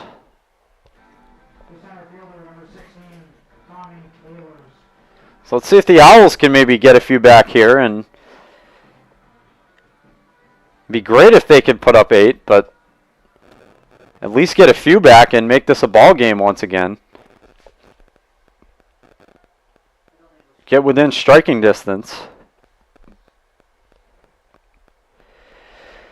First pitch, runs inside. Runners will not advance though, as it's backed up nicely by the catcher Flynn.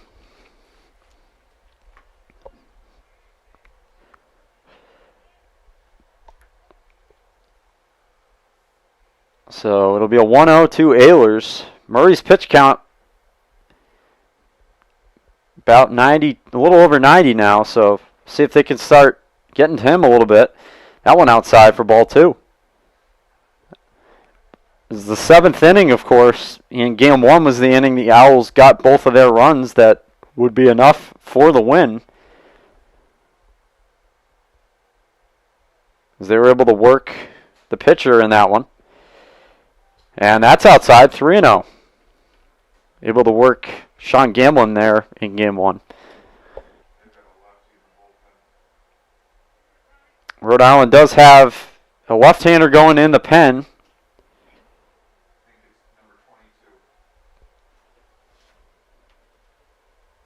Here's the 3-0. Jess gets the corner for strike one. And it would appear for Rhode Island that would be Colin Gauthier out in the pen. The 3-1 from Murray.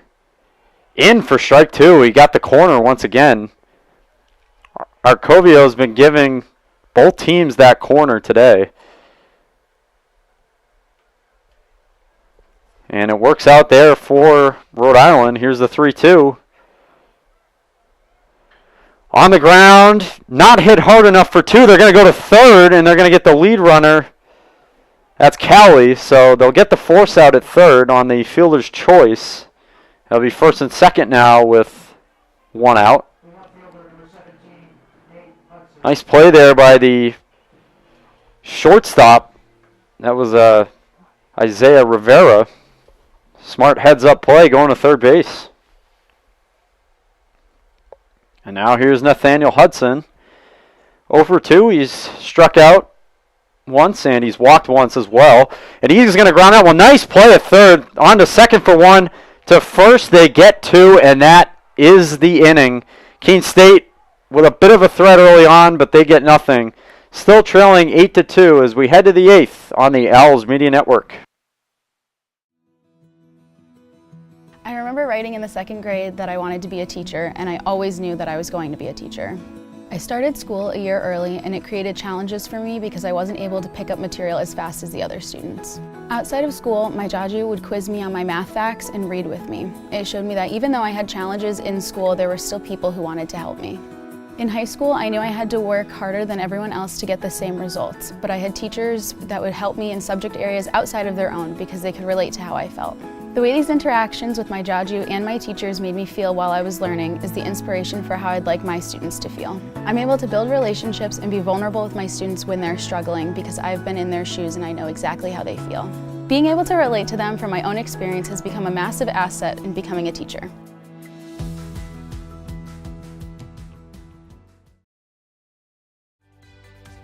Responsibility is being accountable for your words and actions, first and foremost. It also is an obligation to be a positive influence in the communities around you.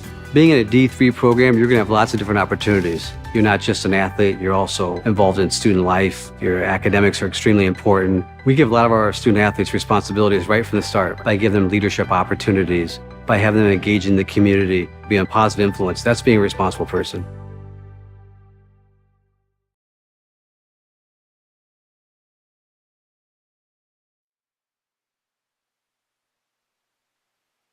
Back here in the top half of the 8th inning, Owls trailing 8-2 in Game 2 of this doubleheader. They took Game 1 by a score of 2-0. And Patrick McKeegan back out after getting the last 2 outs, but not before allowing a 3-run home run to Perillo, Cal Perillo, as he'll face Coro to lead things off, and it's in for strike one. Coro, Potawarny, and Flynn, the 6, 7, and 8 hitters for the Anchormen. As that one missed for ball one.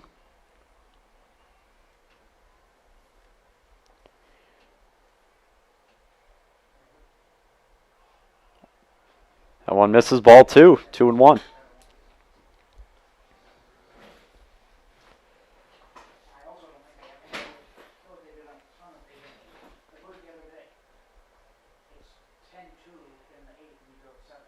Comes the 2-1.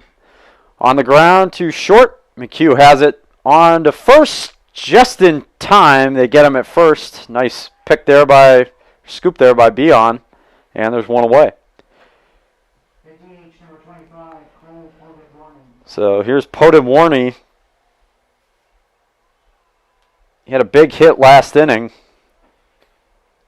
as the Owls were unable to make the catch. Ehlers was unable to make the catch in center field, so sacrifice fly with an error. And that's misses for ball one.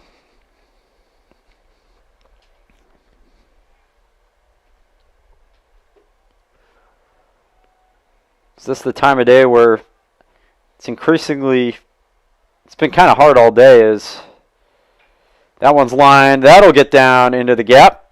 And that should be extra bases. It does stay in the yard. Will not hop over.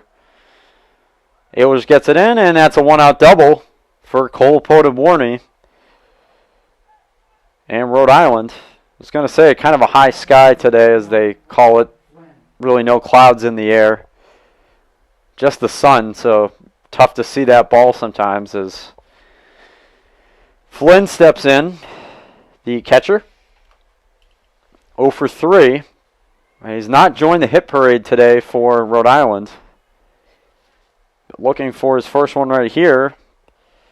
And McKeegan just looking for a clean inning. Ball one.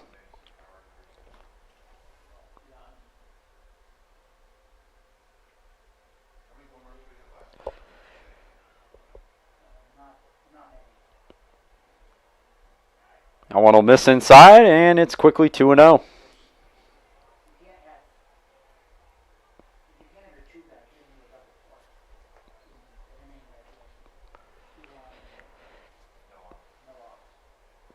Coming here from McKeegan. Inside corner for strike one.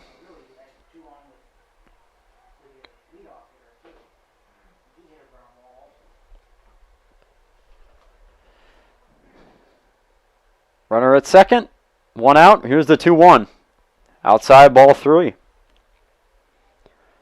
So McKeegan trying to battle back here on Liam Flynn, the catcher, for game 2 here, who struggled but could reach base if he gets a walk or a hit. Here's the 3-1, in for strike 2, and the count runs full. Shortstop Rivera is on deck, with one away here in the top of the 8th. Owls trailing 8-2. Here's the pitch. Lined, and that's going to be down for a base hit. Runner will hold up at third as the throw comes in quickly. And runners on the corners now with still one away in the top of the 8th for Rhode Island. And Coach Blood will head out. I believe he's going to make another pitching change here.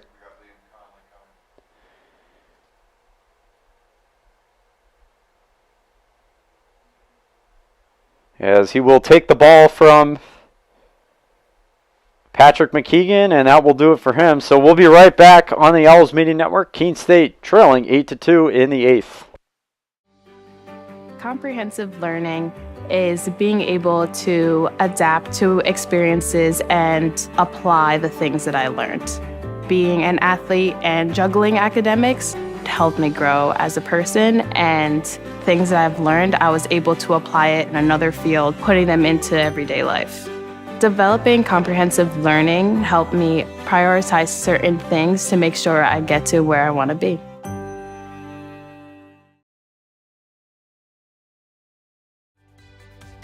Responsibility is being accountable for your words and actions, first and foremost. It also is an obligation to be a positive influence in the communities around you. Being in a D3 program, you're going to have lots of different opportunities. You're not just an athlete, you're also involved in student life. Your academics are extremely important. We give a lot of our student athletes responsibilities right from the start by giving them leadership opportunities, by having them engage in the community, be a positive influence. That's being a responsible person.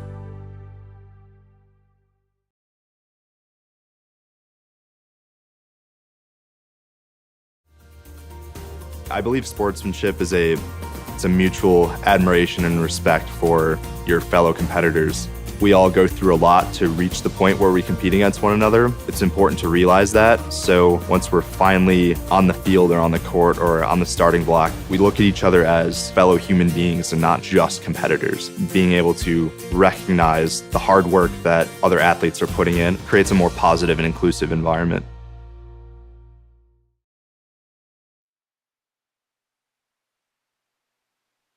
All right, we're back in the top of the 8th. Owls making another pitching change. It'll be Liam Conley, number 8, out of the Owls bullpen.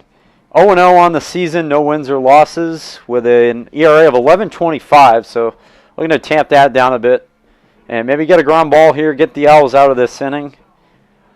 At the very least, not allow too much more damage in this one. So he gets his warm-up tosses in here with the catcher, as he'll inherit runners on the corners with only 1 out still. Conley kind of a sidearm delivery. Certainly not a submariner, but he does work kind of from an angle. As he'll be greeted here by the shortstop Isaiah Rivera, who's 1 for 2 with a walk in this one.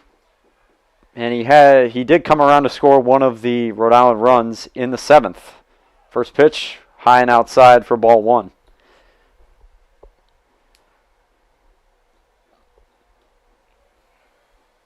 Conley is from the Keene area, went to high school at Keene High, and fires strike 1.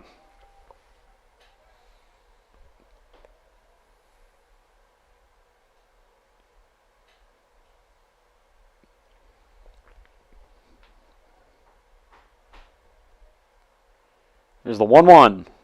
Foul back by Rivera.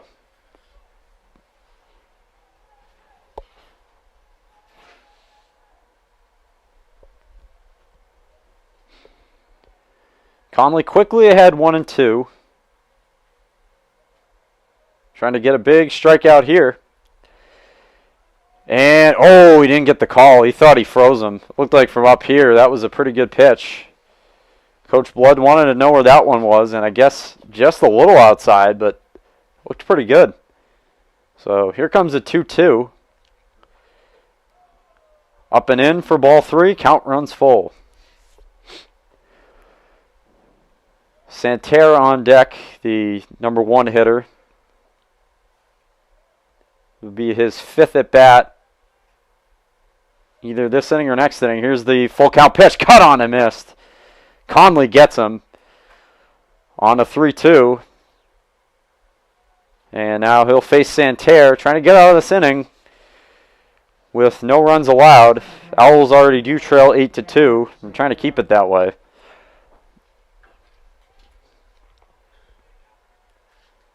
So Santerre is 1 for 3 officially. Excuse me, he's 0 for 3. But he has struck out once. And he took ball 1 inside there.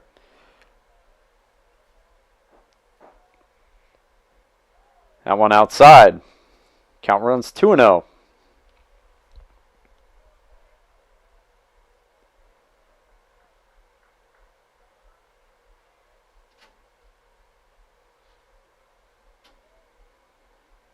Conley looks the runner back over to first.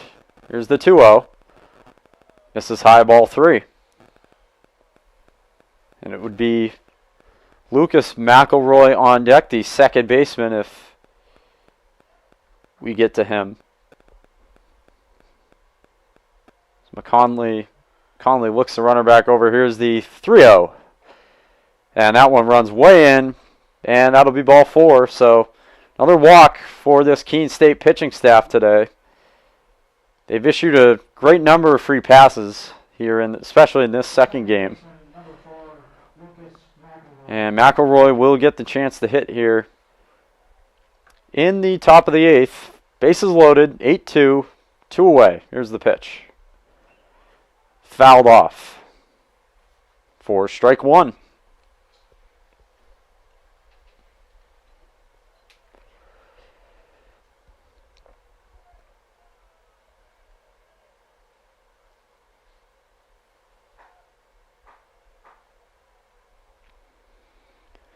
Bases all loaded for the Anchormen. 0-1, grounded foul down the third baseline, and it's quickly 0-2 on Conley. Cal Perillo on deck. He's 1 for 4, had that big 3-run home run, which broke this thing open in the top of the 7th. 0-2. Tried to get that ball to come back over the plate enough, but could not. It's 1-2. It's Conley just trying to get out of this inning with the inherited runners frozen. And no runs allowed. Here's a 1-2. Popped up, and that's going to get down, and it'll split the gap. Aylers can't get to it. That's going to score 2. It might score 3, and it will. That's going to clear the bases. A bases clearing double for Lucas McElroy, and that makes it 11-2. So things have been really rough here on Keene State pitching in these last 2 innings. And if Rhode Island is able to scrape across this run right here, this will actually end the game, as that would be a mercy rule, as it's a team trailing by 10 through 7 innings as Perillo pops the first pitch foul.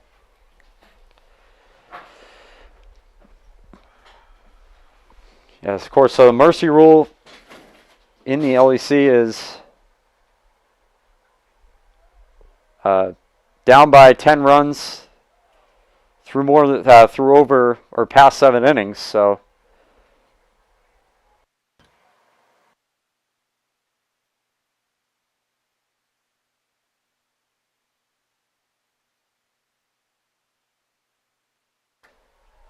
that one is grounded past third. That's not going to score a run, but it will be a base hit for Perillo, likely. Maybe it'll be an error on third. We'll see. Yeah, that's going to be an E5 on Jonathan Chatfield. So that'll keep the inning going.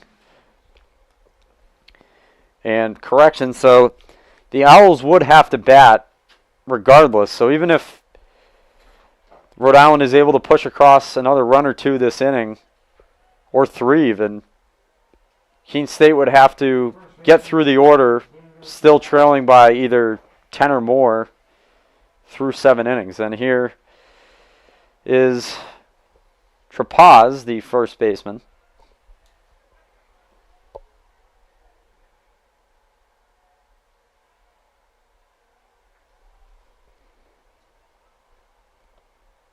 Conley deals.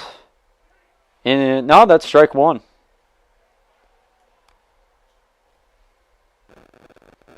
Looked like it might have been inside, but they give him the strike.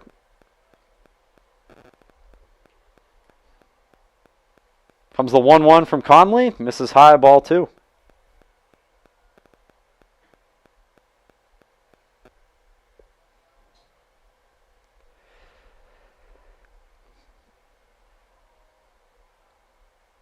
Here's a 1-2. 2-1, excuse me, outside for ball 3.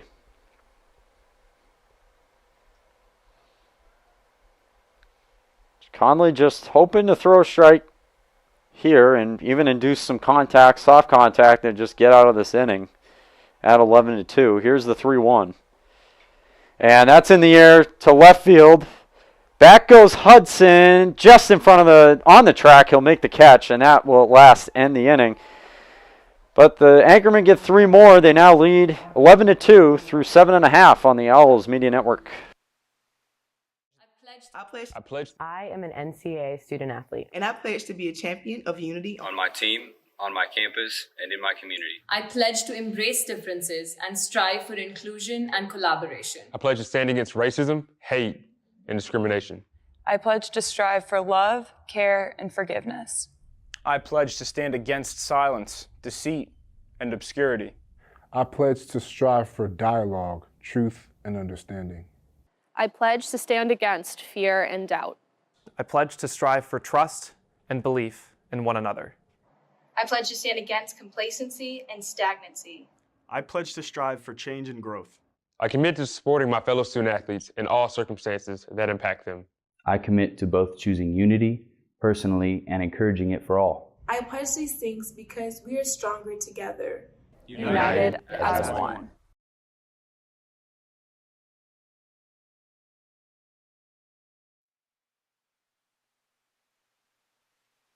We're back here, bottom half of the 8th inning. Keene State trailing 11-2 on the Owls Media Network. And Terry Murray working into his 8th inning. He's gone 7 innings with just 2 runs allowed. Got out of a bit of a little jam there last inning with a double play. And enters the inning with 99 pitches thrown. So going to hit the century mark here against Jonathan Chatfield. Chatfield 1 for 3. He struck out once. So it looks like in all likelihood, obviously, that Rhode Island will take this second game of the doubleheader as that one inside for a called strike 1. The Owls took game 1 2-0. And that one in the air to right field, but that's foul. That was crushed by Chatfield, but could not keep it fair. And it is 0-2.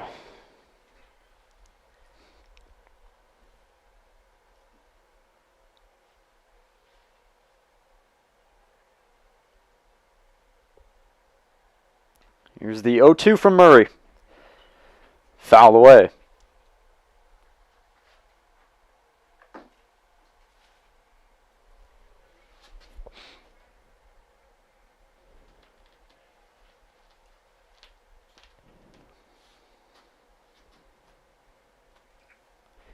Chatfield with 0-2 upcoming. On the ground, that's a fair ball down the third base line. First base line, Chatfield rounding first. He's on his way to second. We'll see if he tries 3. No, he's going to hold up. That'll be a leadoff double. And a good day, though, for Jonathan Chatfield, despite the score, as he's now 2 for 4, and he gets a double there. So now here's Josh B. on. He's got both RBIs for the Owls in this second game. We'll see if he can get a third or maybe even a fourth. Takes ball 1 high and away.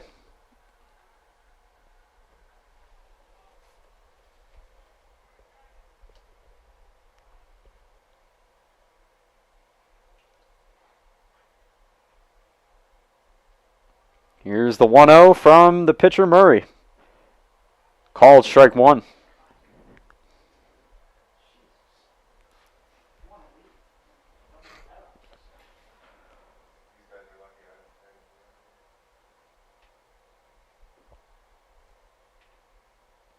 One from Murray to Beyond. Strike 2.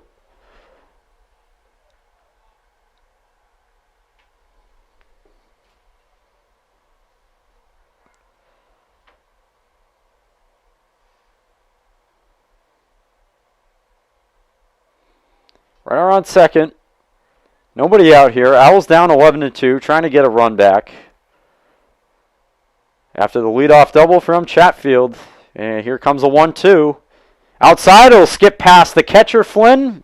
And Chatfield easily down to third on the wild pitch from Murray.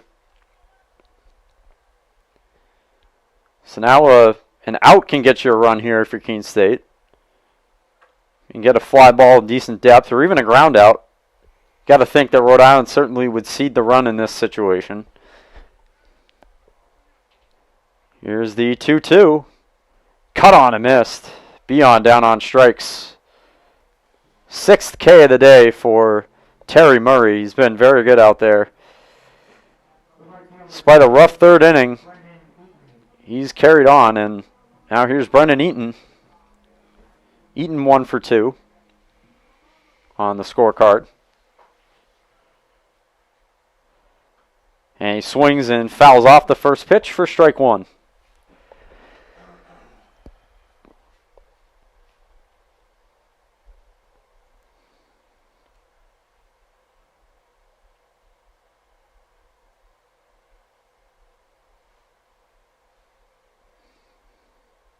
A 1 in there for strike 2. So we have appears to be a pinch hitter on deck for the Owls.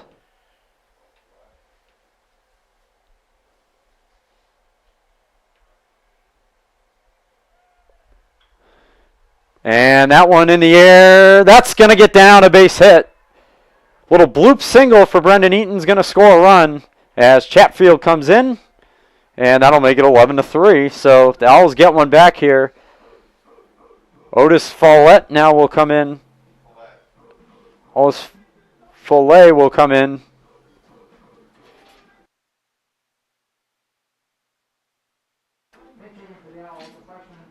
Otis Follett will come in now to pinch hit for the Owls.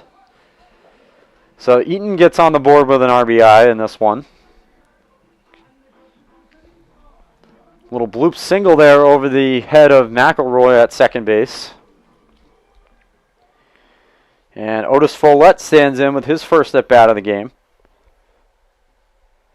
in a pinch hit spot.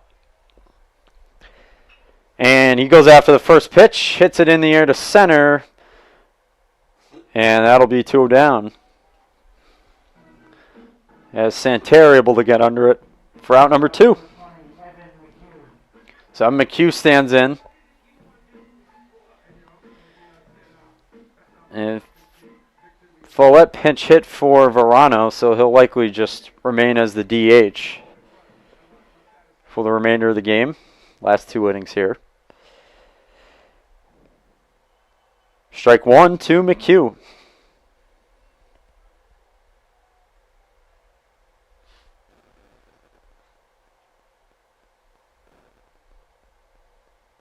Check back on the runner at first. Eaton dives back in safely.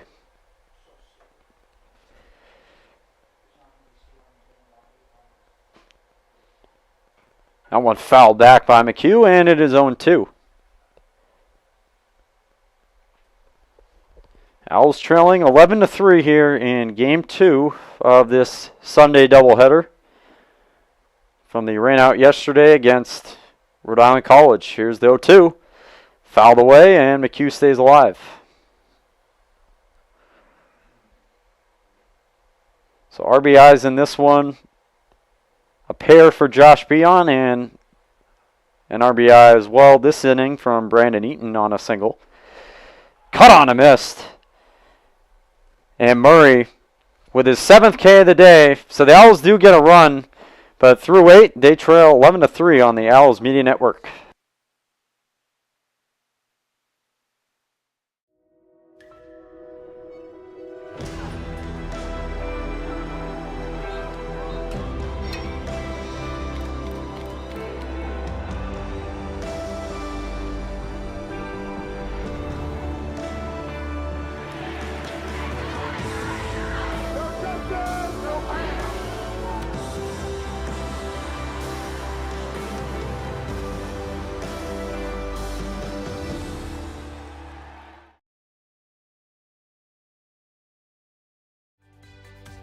Responsibility is being accountable for your words and actions, first and foremost. It also is an obligation to be a positive influence in the communities around you. Being in a D3 program, you're going to have lots of different opportunities. You're not just an athlete, you're also involved in student life. Your academics are extremely important. We give a lot of our student athletes responsibilities right from the start by giving them leadership opportunities, by having them engage in the community, be a positive influence. That's being a responsible person.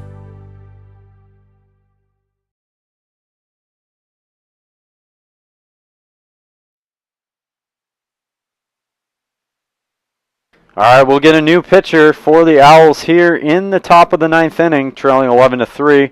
It's Brandon St. Gelais. He's 0-0, no record, with a 4.50 ERA. And just looking for a clean 9th here, as the Owls trail by 8.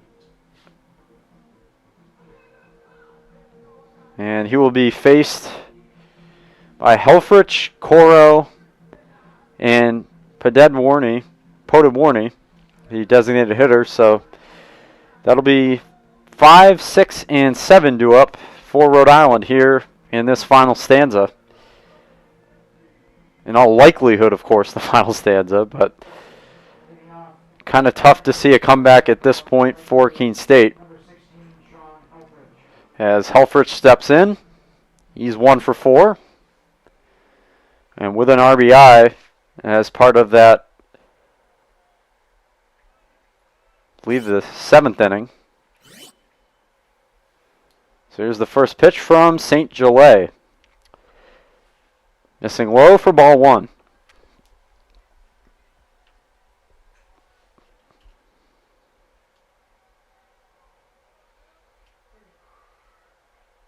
Here comes a 1-0 from the righty. Outside, ball 2.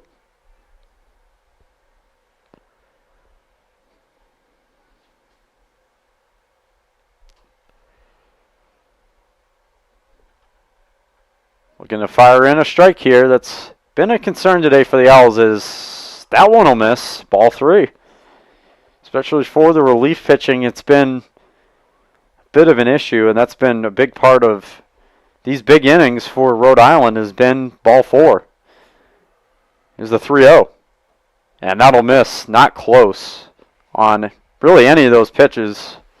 So that's a leadoff walk for from St. Gelais as Helfrich reaches.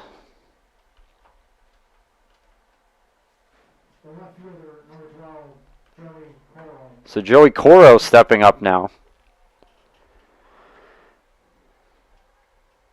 Helfrich at first. And St. Gelais looking for his first strike this afternoon. And he gets it there for strike 1.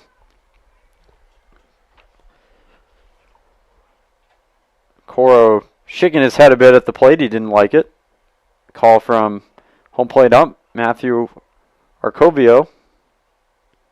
The 0-1.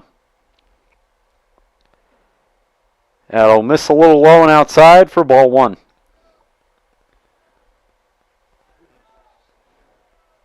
Owls 8-10 entering this game. In all likelihood will fall to 8-11. Snapping their 3-game win streak. As that one outside.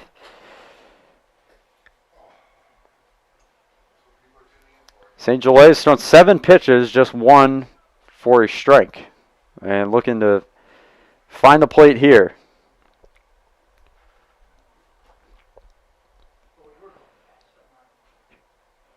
That one will miss low as well in the dirt, and it is 3-1.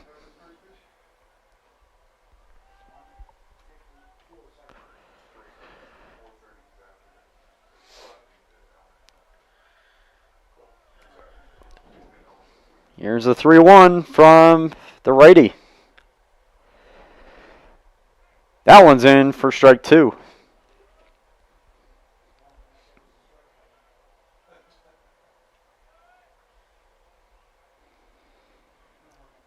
Check on the runner there at first, and the full count pitch. Cut on, it missed.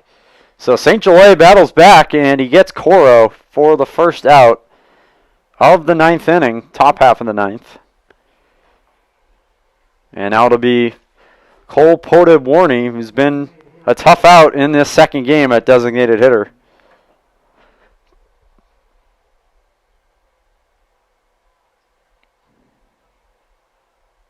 And here is the first pitch from St. Gelais, in for strike 1.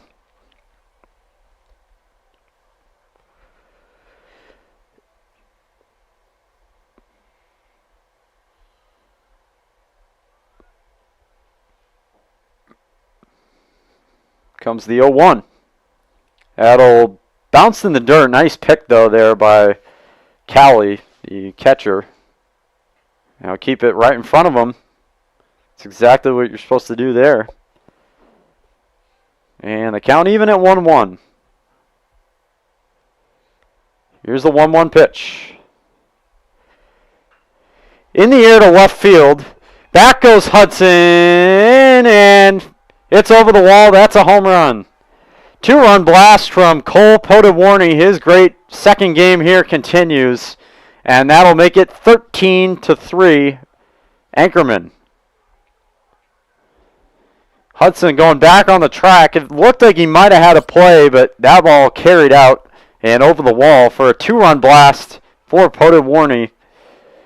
And the heartache continues here in Game 2 for the Owls, as it's been very tough these last few innings.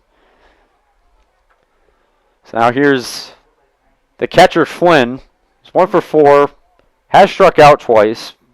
Got a base hit back in the 7th. And that one fouled away for strike 1.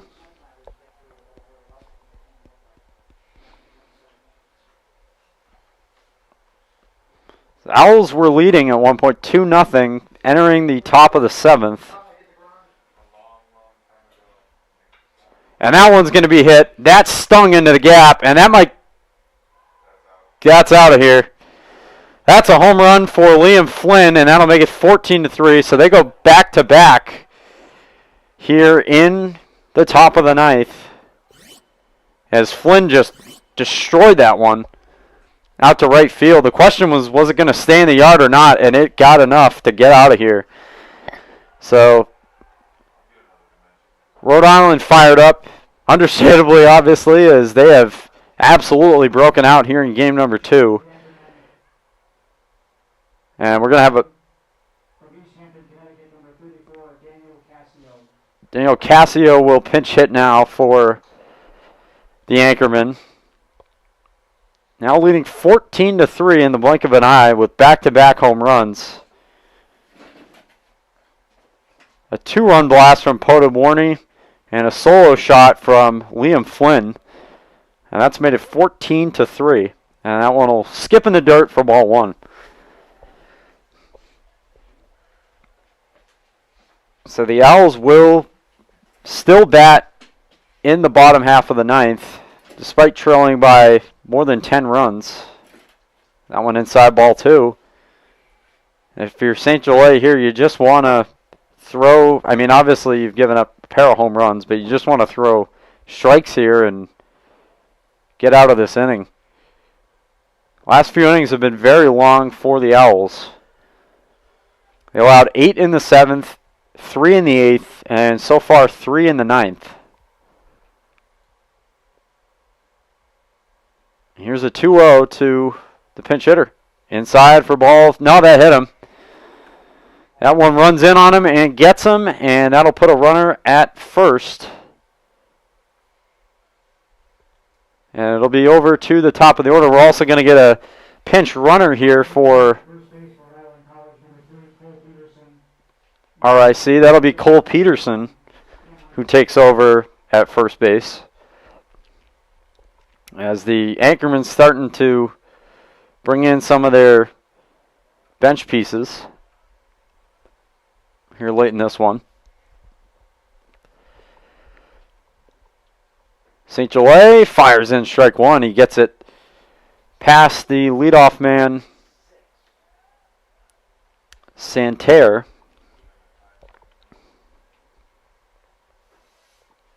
Here's the 0-1. In for strike 2. One of the first few times he's been ahead so far. And he's ahead 0-2. Going to put away the leadoff man, maybe even get a double play here. Get out of this frame. And here is the 0-2. On the ground, this could be 2. Chatfield can't handle cleanly. Gets it to second for 1. That's all they'll get. So Chatfield might have had a shot at 2, although Santerre can run. But a little bobble there. They will get the lead runner in Peterson at second. So I'll go over to Lucas McElroy, second baseman.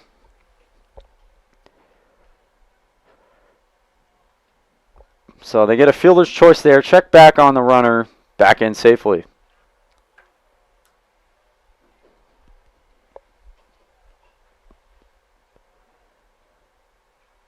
And St. Gelais yet to fire a pitch in this at bat. Here it is. It's low for ball 1.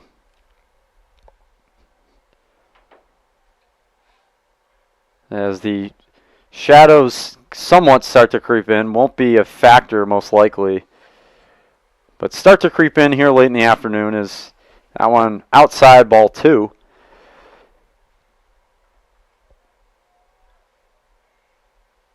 Obviously, if this game had begun at about 4 p.m., that's what we'd be talking about most of the afternoon.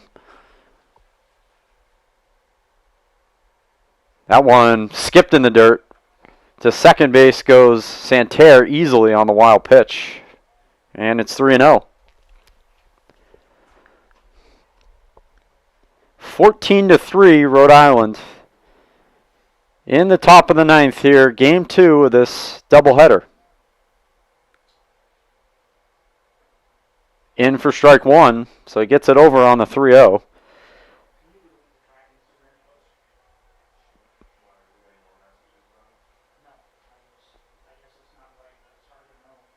(3-1) on the ground. Barnes fields it at second, and that at last will end the inning. Bit of a collision there between Beon. He's not very happy, but we'll go on to the bottom half of the ninth. Owls allow 3 more there and trail 14-3 at the end of through 8.5. The road to national championships runs through NCAA.com. And whether you follow one college team or all of them, it's never been easier to get the content you want all in one place. With live broadcasts of multiple championships across all divisions, with exclusive access. This is your ticket to the NCAA tournament. And highlights for every single championship. Stay in the game all season long with NCAA.com, the home of college sports.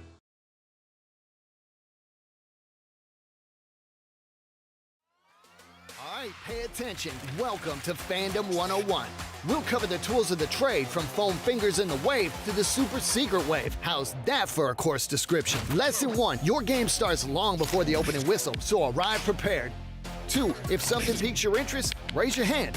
And 3, work in groups. NCAA championships, attendance is encouraged, passion is mandatory. Get your seats today at ncaa.com/tickets. Class dismissed.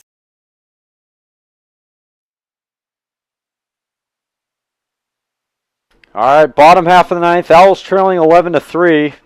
We'll have a new pitcher. That is the left-hander Colin Gauthier.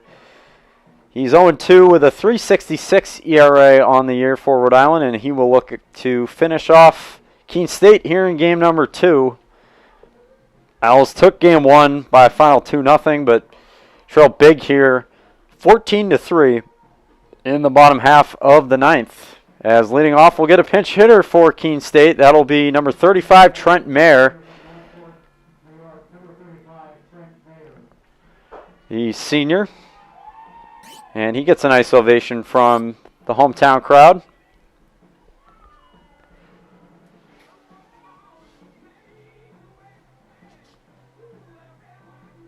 And now we have the umpire headed out to Gauthier.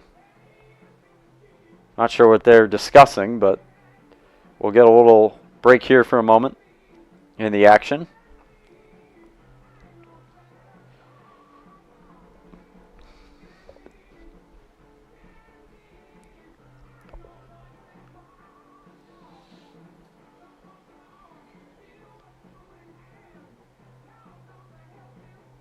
And not sure what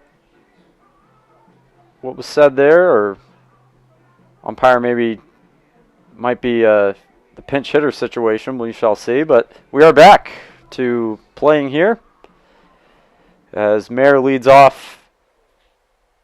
And he'll take a warm-up swing here and step into the box. First pitch from Gauthier, high ball 1. So with a loss, the Owls would fall to 8-11. Here's that one's high ball 2. And that would snap their 3-game win streak going back to Tuesday afternoon. Strike 1.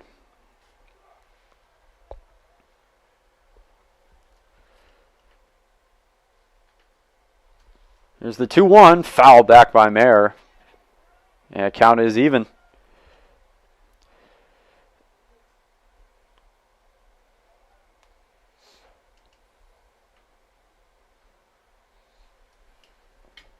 And Mayer called out on strikes for the first out of the ninth.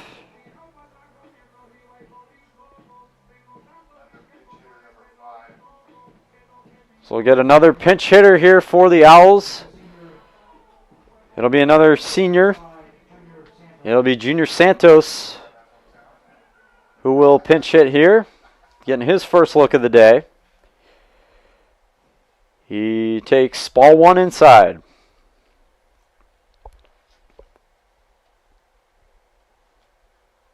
1-0 in the air to right. And under it, in right field there for the second out is Helfrich. And there are 2 away.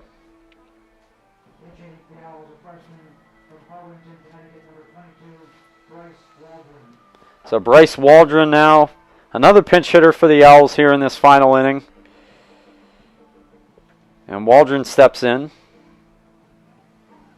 to some Greta Van Fleet.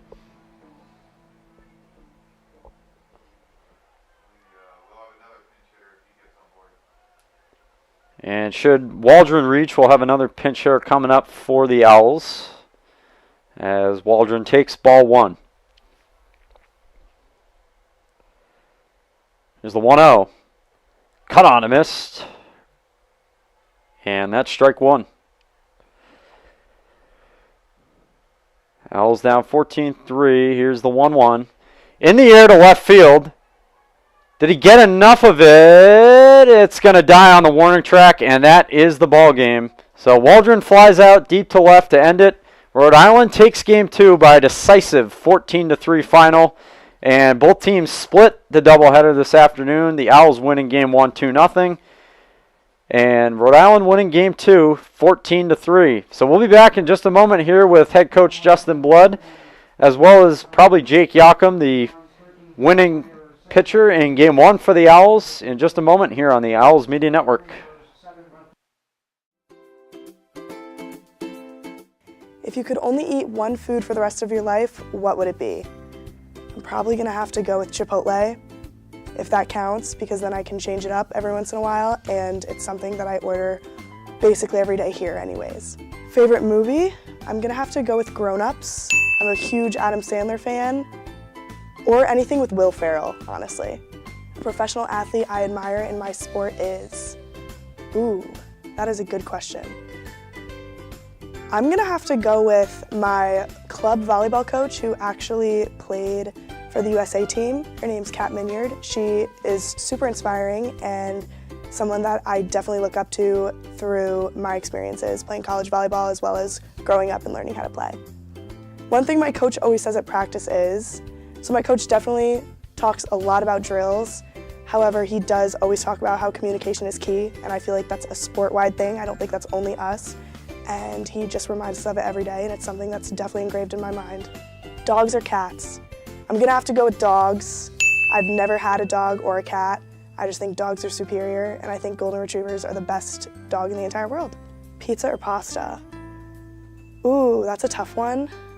I'm gonna have to go with pizza, but not pizza everywhere. I'm not a big Domino's girl. I'm gonna have to stick with Connecticut pizza.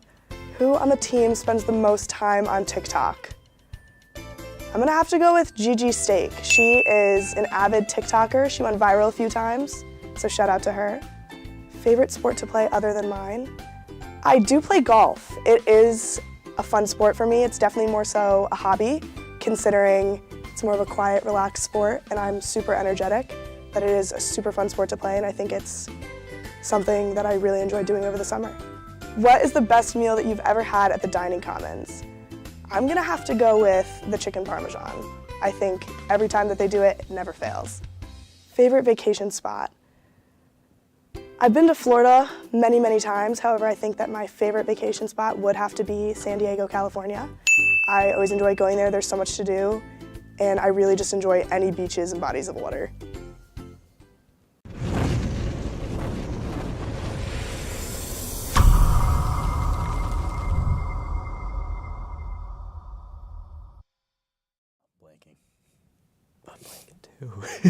Next question you want to do? Bro, where's Aiden? Where's Aiden when we need him? What are the other states, bro? Dude. I haven't had to take a geography class in 4 years. I didn't study this. I studied other stuff. Hi, my name is Quinn Kimmel. And I'm Ben Stafford. And we're here to play What Do You Know?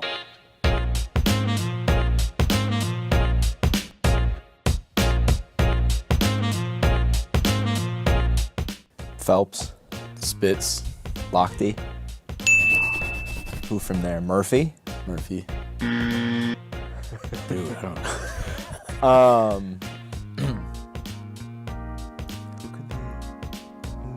Who was always good at the Olympics? Because, like, Michael Andrews in the back of my head, but he's awful at long course. What, Jason Lezak?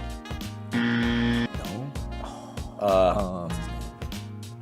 Who's the fourth on that 4x1? Well, I had Garrett Webergill, and then I also had Colin Jones. No. I'm gonna fire Caleb Dressel. Oh, that's a good one, yeah. I thought he was too young to be honest, but worth a try. Who else? I'm blanking. Next question you want to do? This is embarrassing. I don't know. I was thinking Ryan Murphy too. Yeah, because he's been the backstroker. Yeah.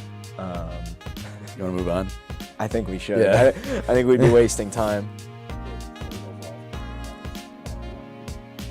Oh, yeah. I wouldn't have gotten Beyonde.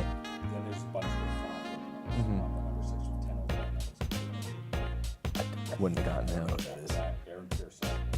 We should have gotten Pearsall. Yeah, we should have gotten Pearsall. Oh, Nathan! How did we miss Nate Adrian? I don't know, bro. That's crazy. Okay. Don't know. We should have got Adrian. Vaguely rings a bell. I think I remember Dave saying something about Yeah. him. No, Adrian, bro. I don't know how we did that.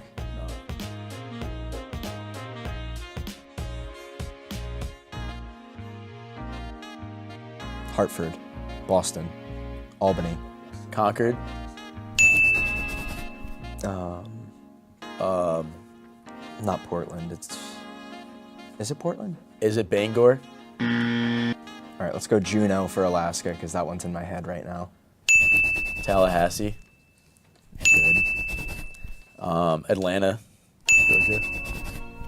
Dallas. Texas. Houston. Austin. Sacramento, California. Portland, Oregon. Seattle, then, for Washington. Wow. Washington. Wow. Is it Burlington for Vermont? No. Brattleboro? Perfect. No. All right, we are joined here by head coach Justin Blood. The Owls split the doubleheader today. Obviously, a great performance in Game 1, especially from Jake Yakum. What did you like out of him today? He's a great competitor. We talked about it at the end of the first game in the huddle. He does compete very well. He's old school, doesn't throw that hard, but he's plus and minus with his velocity, mix and matches a bunch of pitches. He's going to be a good one for us. He did a great job today for sure. What was, so entering the game today, what was kind of your plan with Jake? Like, were you intending for him to go, maybe beyond the fifth inning, or did you kind of just let things play out? He's made a couple of starts for us, so we were rolling him out as a starter, and just we're going to see how the day went. So didn't really have a plan. We were hoping to be able to get good length out of him, like a normal start. So pleasantly surprised that he was able to navigate a complete game win for us. So he pitched extremely well. So obviously Game 2 did not go kind of the way I'm sure you wanted it to go today. Phil Nichols looked pretty good through the first 6 innings. What do you think kind of just happened in the 7th inning? We stopped being the aggressor. We lost the strike zone, didn't command it. The first runner that got on that inning where they scored the 8 runs, we had 2 opportunities to get him out. We didn't make the catch in the outfield, and then we had an opportunity to throw him out at second. We didn't get the tag on him. So, when things like that start happening, you lose command of the zone. And like I said, I thought we were no longer the aggressors.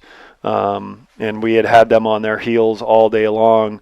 And then, you could see how quickly when a good hitting team starts to feel better about themselves, they can turn it around pretty quickly. And they do have a bunch of good bats. And we stopped making them feel uncomfortable. So I talked to the team about that too at the end, where we've had a handful of doubleheaders this year where we've played one competitive, good, solid baseball game and then had a second one get out of hand, and we really can't play that Jekyll and Hyde game during conference play. we're going to need to be much better, more consistent, and have 2 complete games. Doesn't mean you're going to win them all, but just 2 more complete games, 2 full games. So what are you looking for? I mean, obviously you've won now still, even with the tough loss. You won 3 out of your last 4. What are you looking for in the next one with the team?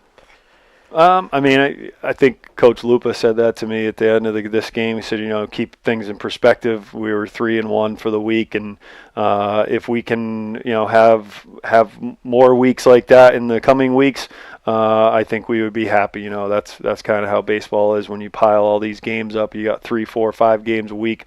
If you can be 500 or better every week, then you're probably going to put yourself in a position to be in the tournament and reach the goals that we've set for ourselves. So we have a couple more midweek games, another conference game. Now we're going to be at home next weekend against Plymouth, which will be great.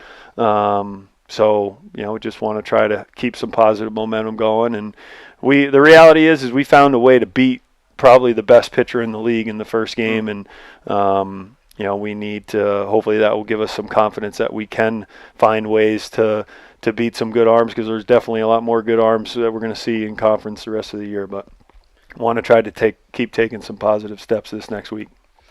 All right, well, thank you very much, Coach Blood. Team went 1-1 today, but great day overall for Keene State. They're able to beat one of the best pitchers in the conference, and look forward to more this week. Thank you very much, Coach. Sounds good. Thank you.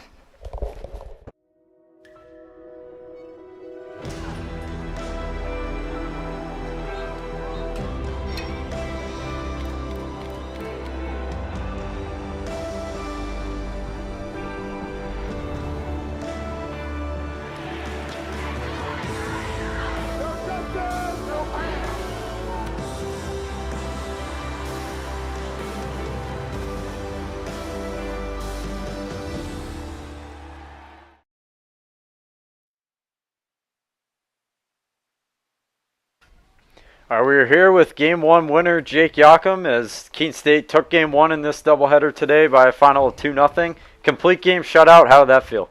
It felt good. My first ever conference start. I was happy. I was really excited I got the chance to start, and then I was happy that I did good with my chance. And what kind of, I noticed kind of from up here, it's kind of easier to tell. I think you had obviously a lot of the off-speed stuff I think working today. What was kind of your game plan going in? I mean, because you're more of kind of, I think, a finesse type of pitcher. Yeah. So how did you kind of... It's definitely just pitch to contact, let my defense make plays. We have a good defense. We don't make a lot of errors. So I was just kind of trying to let them hit it. If they hit it hard, hopefully it was at somebody, but just making them beat me and not beating myself. What was kind of that moment like, getting... into the 9th inning, getting the first 2 outs, and then getting that ground out basically to end it? What was that feeling like? It was awesome. It was something I'd never done. In high school, I had pitched 7 innings, but I had never really gone over 7 innings. So even then going 8 and then the 9th, it was an awesome experience. Good thing to learn early in my career. How do you think you can carry today's momentum into your next start coming up probably later this week? Coming week. Just kind of going with the same mentality I had today. Just keep throwing strikes, trusting my defense, and they'll make plays, and then get outs. All right. Well, thank you very much for joining us. Congrats on the great game today. Great win, and we'll see you probably next week. Thank you. All right. Thank you. Responsibility is being accountable for your words and actions, first and foremost. It also is an obligation to be a positive influence in the communities around you. Being in a D3 program, you're going to have lots of different opportunities. You're not just an athlete, you're also involved in student life. Your academics are extremely important. We give a lot of our student athletes responsibilities right from the start by giving them leadership opportunities, by having them engage in the community, being a positive influence. That's being a responsible person.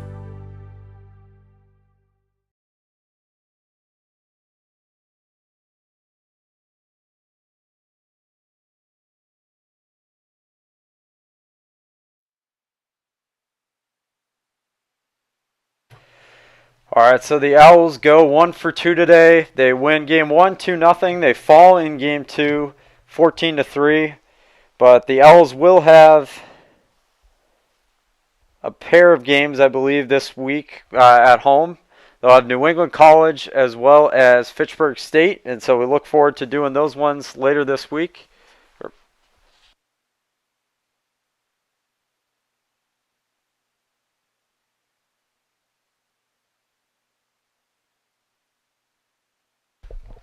right, sorry about that. We'll have Fitchburg State and Western New England both at home this week, and overall pretty good. Fitchburg on the road and Western New England at home later this week. And overall, Keene State, while they did lose kind of bad in the second game, obviously it was still probably all in all a good weekend as they were able to get the split in LEC play with Rhode Island College. And certainly look forward to the next one. For Ryan Goodwin and for everybody here at the Owls Media Network, thank you for tuning in and have a safe ride home. You have been watching a Keene State Athletics broadcast on the Owls Media Network. Please tune in to our next broadcast and thank you for watching.